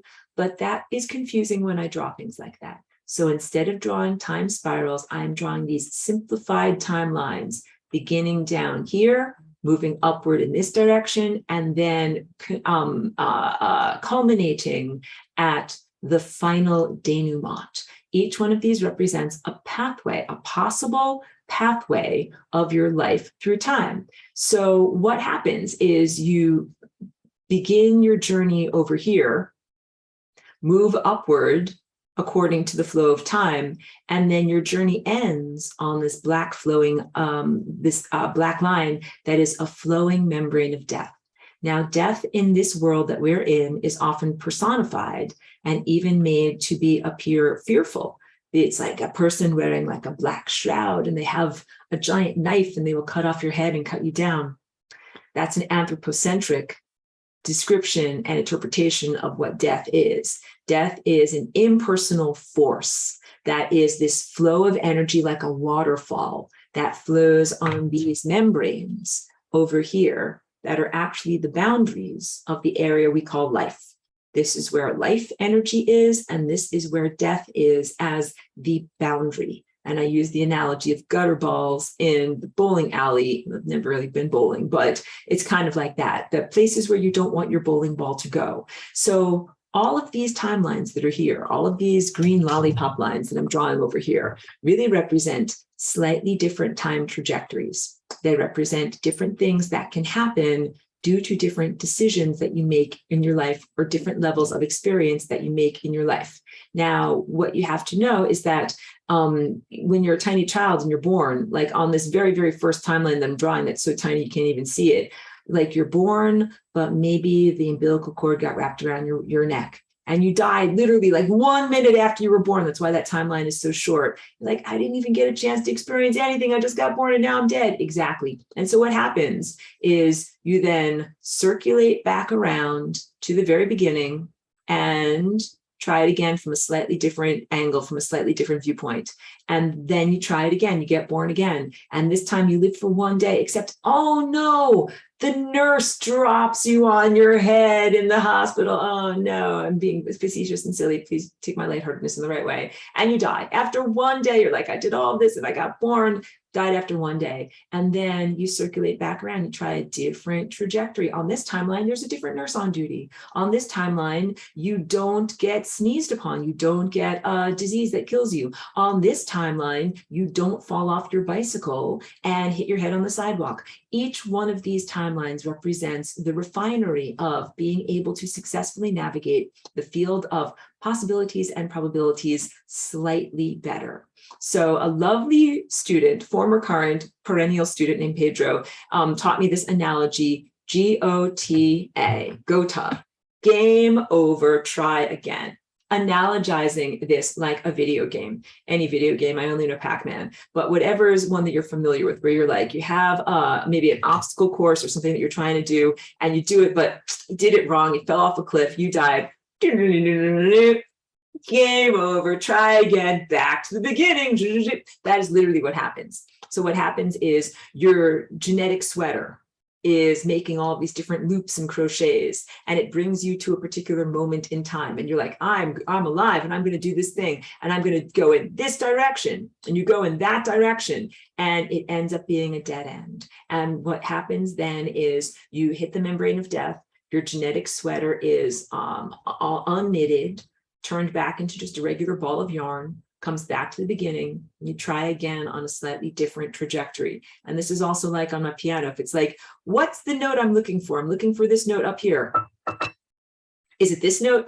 No, no, no, no, no, no, no, no. Those are all of the times when you died. You have died many, many times. So really, whatever decade you are in terms of your life presence right now, please congratulate yourself. Everybody, like, you need to hug yourself or show appreciation to your body in some way. You're like, you have made it literally through many, many, many versions of time, obstacle course corrections, that this is reincarnation within one incarnation.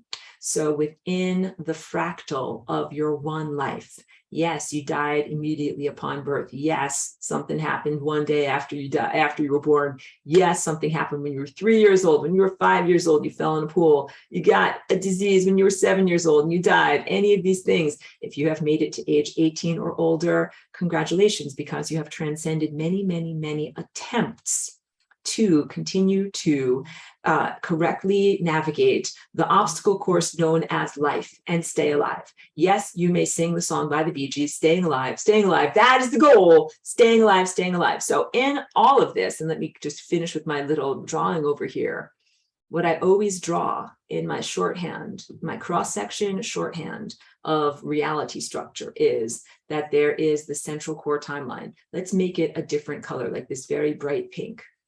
This bright pink line here is the path of least likelihood.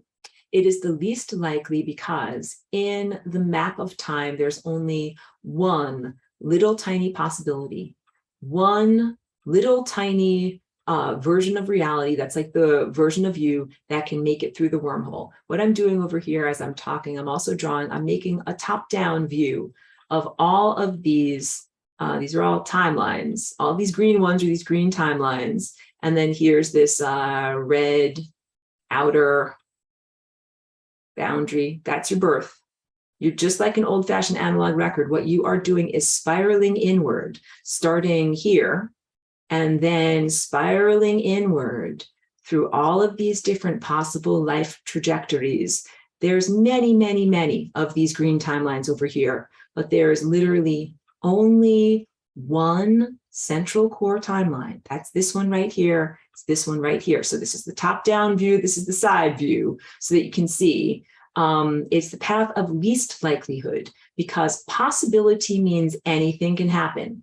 Possibility is this whole entire field of time of anything that can happen to you. Probability is the likelihood. How likely is it that you're going to hit that timeline?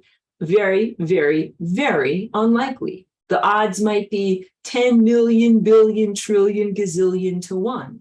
However, it is inevitable, because just like on my piano, like, you're hitting wrong note, wrong note, wrong note, wrong note, wrong note, wrong note. At a certain point, you're going to get to the right note. But that's not the intention for the way that we are supposed to fly through time. You're supposed to be able to be musically literate and go directly to the right note, but the eye of time has been degraded in humanity. Don't be sad about it. There's a lot of traumas that we touch on in this class in terms of a feeling of loss and grief and not having all of your higher faculties. Let's go into celebration mode. Hooray, I am activating all of my higher faculties and higher levels of being, claiming all of that as a full spectrum human, rectifying and healing anything that has been limited or taken from me or from the human race or from this planet, and reconnecting with all of these amazing, supernatural, miraculous capacities. When you activate your inner eye, your eye of time, there's no more guesswork. There's only certainty. You know, I need to go here and I need to do this. In the morning, I need to wake up and make this cup of coffee. Someone's going to say, maybe eggs, no coffee. Paint a painting. Someone comes along and says, too much red, it's crap. I'm like, no, I know exactly what this painting is supposed to look like. My artwork is very specific. There is no question and no wiggle room in me. And I'm certain that every one of you has had similar levels of certainty about something in your life. Even if it's like, I know I'm going to wear this dress today, or I know I'm going to, whatever, find a penny heads up in the street today, whatever is the thing, you just know it. And nothing can shake that foundation. That is the way we are supposed to actually live our whole entire life. Where's one of my little crystals? I almost always have a crystal here. Because I just literally just moved. All I have is a giant piece of fluorite, but I'm looking for like a more manageable sized small crystal. But I usually hold up a little crystal because this is representative of crystalline consciousness, Christ, Krishna, crystalline consciousness, etymologically, if not in terms of religious dogma affiliated with those phonetic sound structures, crystalline consciousness, that is the derivation and emanation from your pineal gland that connects you directly to time so that you know which decisions you need to make to be on that central core timeline, the path of least likelihood. That is the path of ascended mastery. And although ascended mastery is a very great achievement and an attainment for every one of us, it is also considered an inevitability and a birthright, part of your basic structure baked into who you are. So people are like, ascended master, like you're like, I look up to you. You're my idol. You're the greatest. Not in a bad way to idolize, but to respect, in a positive way. I'm lighthearted. But you need to know that each one of us is on the journey to ascended mastery or ascended masterhood. That's who you are. You're ascended masters in training. And this whole idea of circulating through everything that you're not, playing all the wrong notes, exploring realities that aren't the real you until you finally get on that central core timeline and play the right music and align with the right realities. That is the journey of ascended mastery. And I recorded these lessons 10 years ago when our planet was further away from planetary ascension. We are now full on, I want to joke, like strap yourselves in, full on planetary ascension. But it's not an aggressive thing like that. That's why I'm only joking. But we are now firmly on the path of planetary ascension, and that comprises the rectification and refinement of each one of our journeys to align with, again, that central core timeline, path of least likelihood, the path of ascended mastery. Everything about our individual lives is a learning process and a refinement process. If you're like, Aurora, like why all of these wrong timelines? My shoulders go up, I'm very, very stressed. Is not to stress you out. It is because there is literally an endless array, a panoply of possibilities that are created just by pure creatorship, God's presence in the world, that there's so much there, but it doesn't necessarily mean that everything needs to be experienced. You got it?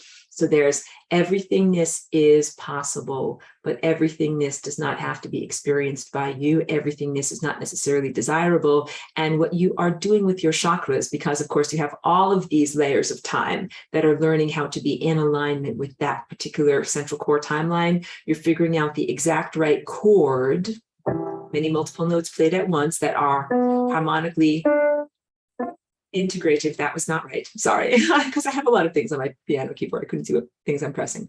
Because harmonics means things sound good together, not sour together.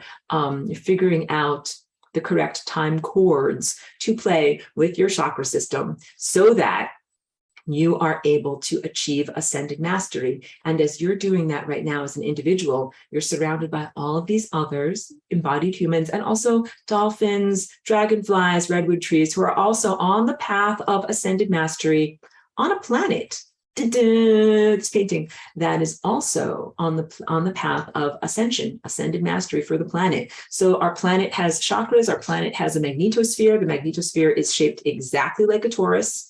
The planet has an axial tilt, is the end result of planetary catastrophe and destruction. We'll get into that further down the road. I'm blithely moving past that right now. But this is all about the course correction. We're going from a slanted angle that ends up terminating on the membrane of death, gutter ball, into a corrected right angle where you goes up the central core pathway for the whole planet.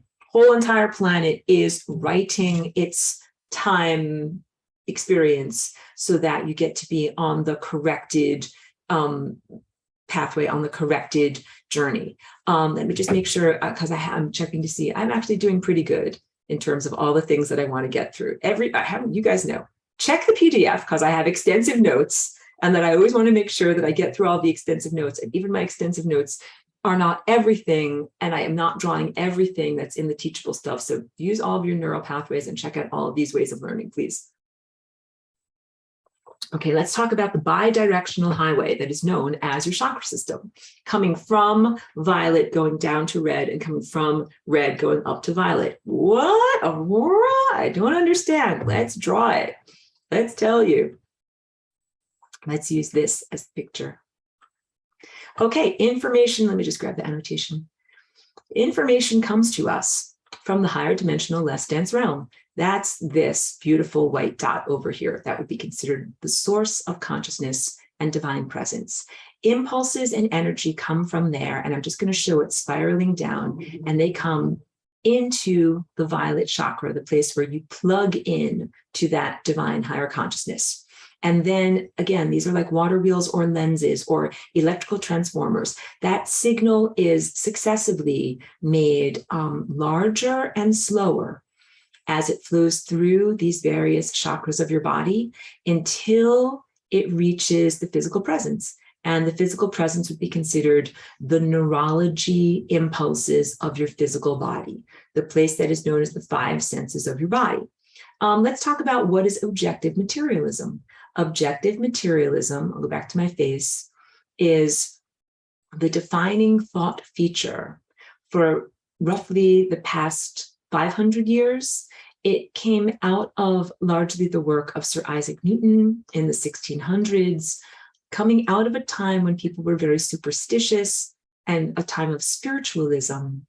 Basically, it was saying, I only believe in, validate, and respect the information I receive from the five senses of the physical body. It was considered a step up from the superstition of, many religious dogmas and things like that. I have a whole teaching all about this that I'll get into with you for this semester. Newtonian physics versus quantum physics from Einstein and higher dimensional comprehensions.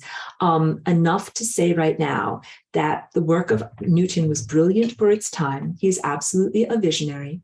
And he gave humanity a very firm foundation for comprehending the physical world.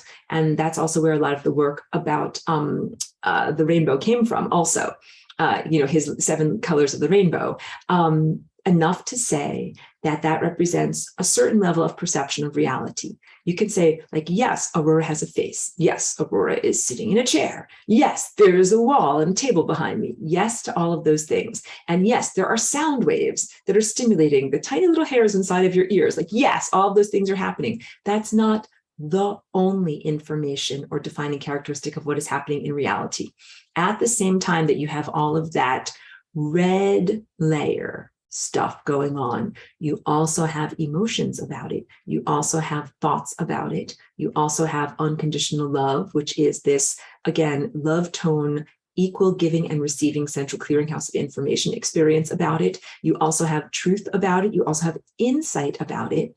I'm going to talk so much in this class about insight, but let me just continually say, this is your true mind. This yellow level is the hacked human operating system, your ego state, your verbalization, your cultural packaging, all of that stuff. Insight is pure knowing. Insight is when you just know beyond words. That is your knowingness. You simply know about stuff that is beyond the five senses, and also your divine connection or your connection to the source, however you would like to verbalize or use sound packets to describe that, to your connection to that which is higher.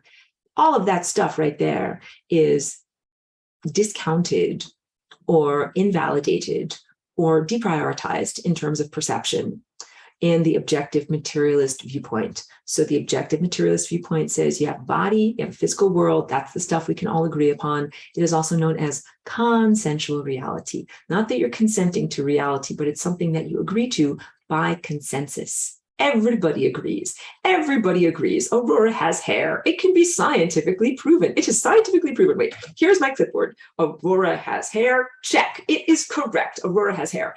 But there are other things like, can you scientifically prove, like, does Aurora have joy in her orange chakras right now? I don't know. How much does joy weigh? How many inches on a ruler is joy able to be measured in? Like, how many millimeters? How many ounces? It's not immeasurable in that sense. sense. So there are other layers of reality that the objective materialist viewpoint, which is also known as science, is uncomfortable with being able to validate and perceive and measure. But those things are absolutely a part of our experience of being a full spectrum human and a huge part of who and what we are. So in this class, sometimes I will say this is the language that I'm taking from science. These are the concepts of objective materialism. And also what is happening here is you're taking off the ego filter, opening or expanding the doors of perception, and being able to get your library card of the cosmos to be able to see, experience, and validate these other very real, also consensual levels of reality.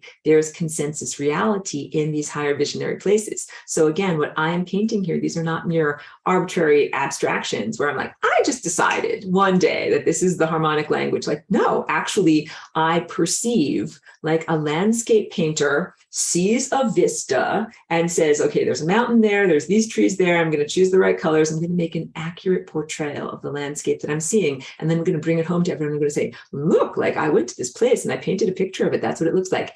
That is what this visionary experience is like for me. I go to these places with my inner eye, I see these shapes, and I'm able to retain and subdivide them into their simplified forms, which I can then share with you. They're accurate landscapes of a non-physical, abstract, yet consensual place. Because one day you're going to go there and you're going to be like, this looks exactly like Aurora's paintings. I'm going to be like, yes, yes, it does. Because you're going to go to that same vista where I painted my painting from. And you're going to be like, I recognize this viewpoint. I recognize this vista. That's everything of why I do it. Okay. So let's talk about the impulses that come through the chakra system that are not part of the recognition system of objective materialism, but which are very much valid and recognized. This information, again, wait, get the annotation before it goes away. Information that comes here, a thought structure or a thought impulse comes from the higher dimensional mind, and it flows into you through all of these chakras and then ends up coming in this much larger waveform into the physical presence. And you experience it as a neurological impulse, a cognitive impulse, a thought that says like, the sky is blue, like my eyes see blue, my mind thinks the sky is blue and I'm having this experience, right? And then there is, or whatever, any kind of thought impulse that comes to you. There is also the complement. Wait, I want to rewind.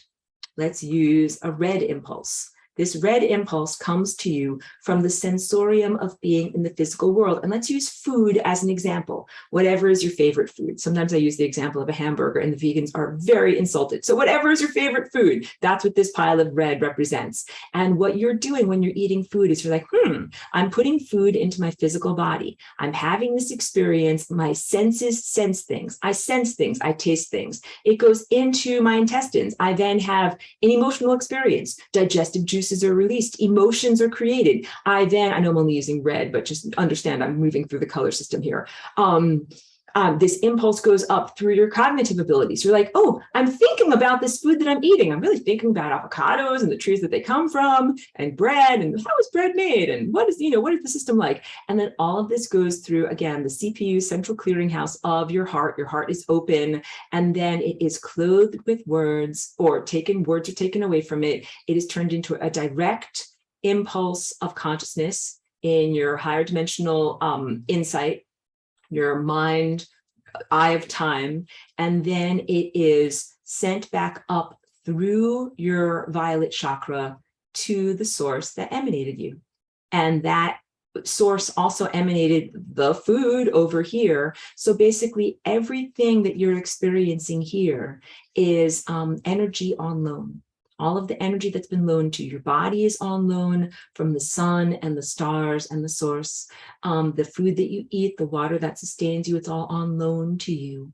And what you do in order to share back to the presence that has gifted to you, that has given to you this amazing life experience, you send back a real-time broadcast of what you're experiencing. That is the bi-directional highway, two-way street of impulses that come from higher dimensional realms into lower dimensional realms, into the physicality structure, and also your experience of being in a place where you have five senses and where you eat whatever, avocado sandwiches, and then transmit that experience back to the abstract, non-embodied presence that emanated you here. That is the purpose, or one of the purposes. I pause there because it's not the only stated purpose. It's one of the primary purposes of your experience of having a chakra system. That's from the shoulders up. Aurora, why all this stuff? Why do I have a chakra system? You have a chakra system that acts as a communication system between higher dimensional reality and your embodiment in this level of reality. We can also speak very briefly to the concept of people saying they want to remove their chakras, because people are like, this place is hacked. Like, I don't like this OS. I've got hijackers in my membranes of death. I don't like what's going on. Amputation. And I'm like, no, not amputation, because that's like a very objective materialist way of fixing diseases. Like, you have a problem with your elbow, amputate that elbow. Like, no, don't amputate the elbow. Integrate the elbow into the entirety and heal the elbow so that you can still have your elbow. So that is what I feel about the chakras. I recognize very much the hacked human operating system, the imbalances at the level of human language, human ego, and even genetic distortions and genetic modifications that have been made throughout the ages, leading to a suppression of human capacitation or incapacitation, basically, of humanity. It's why I do this class. It's why I invented the flying rainbow lasagna. P.S. This is the flying rainbow lasagna, and everything that you're learning today as foundation concepts is very essential backstory to being able to then comprehend and embody the flying rainbow lasagna. So today is only day one of the class. Believe me, we'll get there. But yes, the problems that are inherent in the chakra system are not unsolvable. They are very solvable. They are very healable. They are very fixable. Please do not say that you want to just throw out your entire chakra system in order to achieve states of health or peacefulness or freedom, because I feel like there's a huge amount of value to having chakras. So one of the things that I didn't emphasize enough here is that there are many different drawings that you'll see in the world that show you what the chakra system is, that usually are simplifications, where they just show a glowing ball of energy. That's not incorrect. It's just a very small amount of information. What is much more accurate is to be able to see this drawing over here.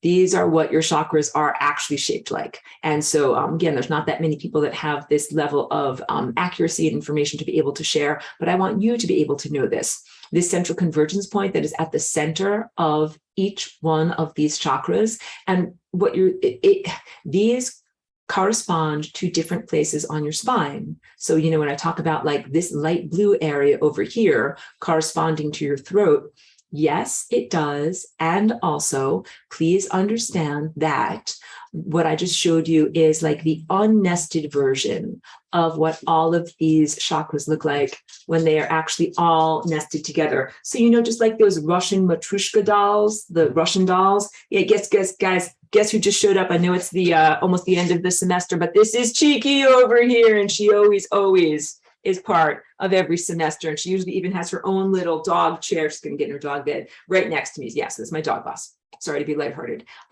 Russian dolls, nested Russian dolls. That's the definition of fractality, that you have all of these chakras. And what I showed you was the unnested version of them in that glass painting. But then I also just showed you the nested version of them. And that's this here that shows them all converging at your heart, which is, again, the epicenter or convergence point of all of these chakras throughout your whole entire body. You have all of these layers that all come together, and that they're the basis of who and what you are. And it's a huge empowerment. Everything that I teach about this is a huge empowerment teaching. So I would definitely caution against anything being amputation or removal of these chakras. Instead, I'm going to teach you all about where does the turmoil come from? What are the blockages? What are the human operating system hacks? And then, of course, using the flying rainbow lasagna to be able to rectify your genetic behavior so that you don't have those hacks anymore. Yeah. So the idea, when I talk about game over, try again, I'm going to read this from my notes. The success of making it through game over, try again to adulthood, many, multiple incarnations within your life, to be a recorder of reality. and you send your life impulses back to the sun star that emanated you. You got it? So you came from the sun and the stars. The calcium that is in your bones right now came from the death explosion or expansion of a very ancient star, and everything else, and your heavy metals and things like that, the heavy atomic structures came from old, dead, ancient stars. However, the star that is the living presence that is in your sky right now, that's where you have your muscle fibers from, your food from, your everything that sustains you in this world, your energy, the capacity to be warm, to be alive, to grow food. Everything that you have is energy and consciousness that is on loan from the sun. And you are here embedded in time. So also you have to comprehend that timelines come from the sun. The sun is sending off light and energy. That's not just stupid photons. Objective materialism is like, those are stupid photons. I'm like, no, they're very incredible sensory apparatuses of a much, much larger light being.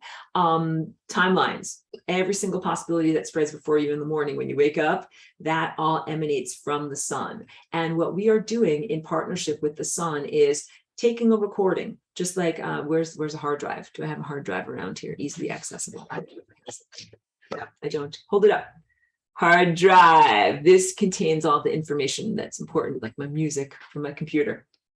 When you go through life, you're making a recording, just like I make a song, I record it on my hard drive. When you're going through life, you make a recording. You're like, yep, I got up in the morning and I made that coffee, I scrambled those eggs and I drank it and I ate it. And you have a recording or a live stream of what that daily experience is like. The idea is that you are to transmit that to the sun in real time so that the sun is able to know what pieces of itself in the form of light are doing at each moment, and also course correction if necessary. So all of those timelines that end up on the membrane of death, what happens is at the end of your life, you turn in your hard drive. You're like, hey, here's everything that I've been in my life, every place I've ever been, everything I've ever done, everything I've ever witnessed.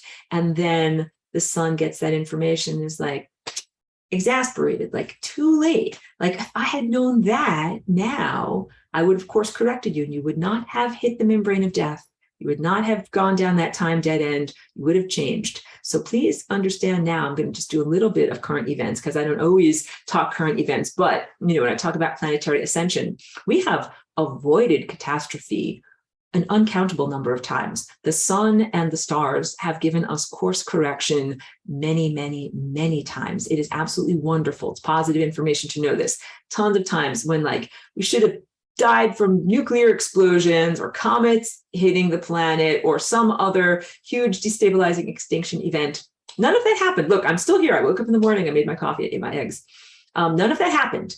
And that is because the sun is incredibly caring as a creator presence, emanating out all of these timelines and possibilities, but not just being like, anything can happen. I don't care. Leave you to your own devices, kind of just throw some seeds down and see what grows in the garden. No, the sun is a very attentive gardener that's like, oh, I see. This is not supposed to happen over here. I got to do something about it. Totally present in our lives. And the idea is to be in a real-time rapport with the sun and the rest of the stars. The sun is just the nearest broadcaster. And to be in a love partnership with the sun and to be able to say, thank you for these resources. Thank you for these opportunities. This is who I am. This is what is going on right now. And also if there's some bad SHIT going on, can we please do a course correction so that I don't have to experience all of these wrong notes and then circulate all the way back to the beginning, game over, try again and try it again.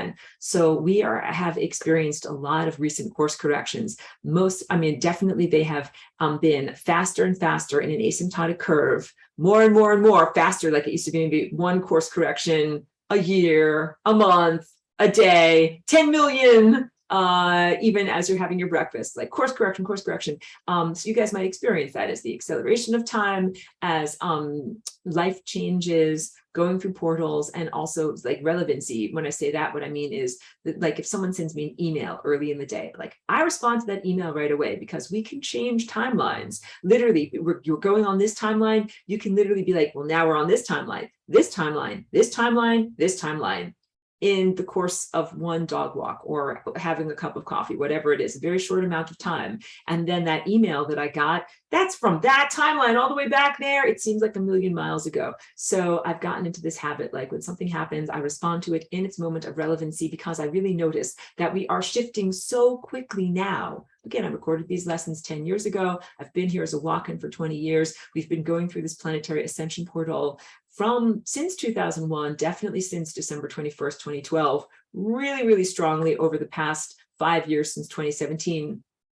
Contractions even stronger and closer together since pandemic started, kind of 2019, 2020. And now we are at this point where like literally you can go through 20 portals in 5 minutes. And what that means is that you are on a particular time road aligned with a particular set of possibilities, and then switched and went on a different road, and switched and went on a different road. What are you aiming for? So again, as your higher faculties begin to become awakened and your coherent light body accretes more light and you grow more of your innate capacities to perceive and navigate time, you will become more consciously aware of this, and you'll be able to drive your car of your being much more consciously. Right now, what I'm saying is that there's a lot of trust and faith involved in the sense of knowingness and acquiescing to the larger dance partner that's like, take me in the right direction.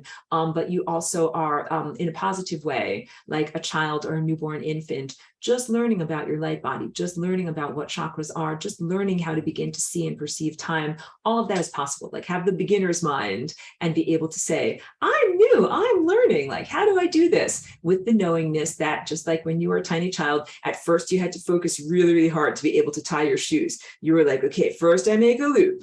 Then I do this other thing. Then I tie it together. Hooray, I tied my shoes. Now you tie your shoes, and it's like the easiest thing in the world. And you do it while you're multitasking on everything else in your life too. It's the same thing with flying through time and being a conscious participant, co-creator with the sun, the stars, and with the source or God, the divine presence. That just becomes a normal part of what it is when you are mature as a galactic citizen. You are new, you are newly born and newly learning about your coherent light body. So you have all the time that you need in your maturation process to be able to learn about that. So, okay, I got it through that. Roy G. Biv as a transformer system, like electrical transformer, because look, you cannot take your physical body presence, like your computer, your home computer, or your iPad or whatever, and plug it directly into the power station. If you did, all the circuits of your computer would blow. If you plugged your brain and your neurology directly into the sun, you would vaporize instantaneously. What would happen is you would be inundated by so much cosmic truth. It would be like fire hose of cosmic truth. Here's everything that's truthful in the world. And it would just be so much information and data at once that you would literally be vaporized, meaning you would go from a solid form to a gaseous or pure energy form you would state change. You got it? But that's not necessarily positive in the way that we want to do it. So everything about your personal ascension process, ongoing planetary ascension events, and the chakra system has to do with the total compassion and love of the structure of the cosmos, behaviorally evidenced for us. This energy gets stepped down and diminished until it is in manageable bites and manageable increments. So if you're a little tiny plant, a little tiny seed that has just been sprouted, you should not be in direct sunlight, like you will die. You need to be like shady in a shady spot, not going to get fried by too much sun. You get it? And then as plants grow more and more and more leaves and they become stronger, then you can move them out of the shade and into the direct path of the sun. Gardeners know about this, right? So it's the same thing with yourself. When you are a little tiny, newly emerged seed of consciousness, it is necessary to have smaller, incremental, less intimidating levels of light, which is pure information, pure data, pure truth. And then as you accrete more light and your coherent light body grows, it's just like growing leaves, which are solar collectors, then you are able to absorb and experience and align with much more light. So we don't want to blow your circuits. A couple of other things, and then I'll get to questions. Abstract energy impulses come from above and circulate down to us. I got that. Emotions literally put us into motion. I got that. These are my notes to make sure that I get to all of these concepts. And the final one, I think I did touch on this too, that you're in a feedback loop with the source of consciousness. So the source sends out timelines and possibilities and everything that we are experiencing here. And again, doesn't just blindly throw down seeds and then be like, okay, deal with it, take care of everything on your own, is absolutely engaged with the ongoing creative presence and what we are experiencing in our lives. We are meant to be in a feedback loop to send back those impulses and send back a real-time broadcast of, this is what it is like to be here, and this is what I'm experiencing. These are the things that are supportive of life and coherence and longevity, the things that keep you circulating here, keep you alive. The things that make you hit the membrane of death and are dead ends are things that are non-desirable. That is the abstract of everything that I'm telling you here. So this goes beyond the anthropomorphic sense of like right versus wrong, philosophy, theosophy. What is right? Should I do this? Should I do that? Am I allowed to do this? Am I allowed to do that? In this map of time, these questions are answered really in a very basic graphic sense, a sense of vectors or force fields, directions, and the direction that energy is flowing. Is it flowing towards the membrane of death? Not desirable. Is it flowing towards the central core timeline and back to the source, which is also the destination? Desirable. And that is literally the way that we begin to learn to navigate time as our higher senses awaken. All decision-making capacities are guided by this eye of time, which is a master teacher. It's the librarian of the cosmos telling you, go here, do this, now go in this direction, do this, now go in this direction, do this. And if you follow all of those directives, then you play good music, and you're in harmonic integration with the rest of the symphony of life, you stay alive, everything stays alive, everybody's happy. That's what is supposed to happen. So that is the prepared information that I have for today. In class, I'm always open to questions in the chat. I'm always open if somebody wants to unmute themselves and be able to talk or ask a question, you can do so now.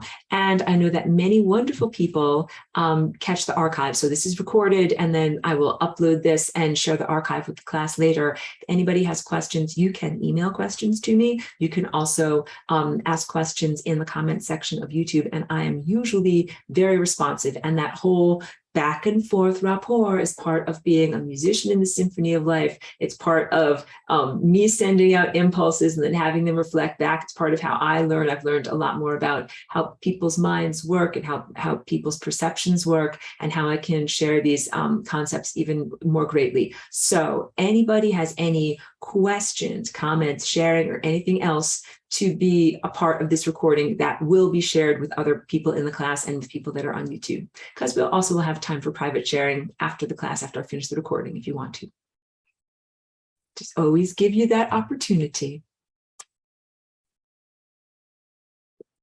If no one has any questions or comments for the moment, then I will simply share with you my profound gratitude. Thank you for an awesome first day of school. So happy, and I'm so energized. I love teaching this. This is my job joy. So thank you so much for being here.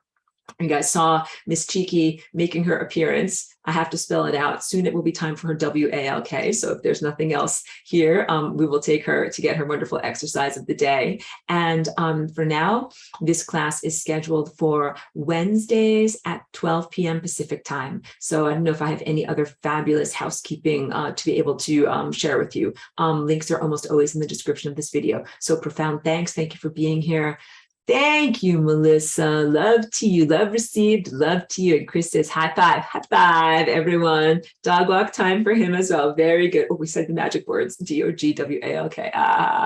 Thank you, Cherry. So beautiful. Thank you so much for being here. Thank you. Okay, going to end the recording for right now. Thank you very much, everyone.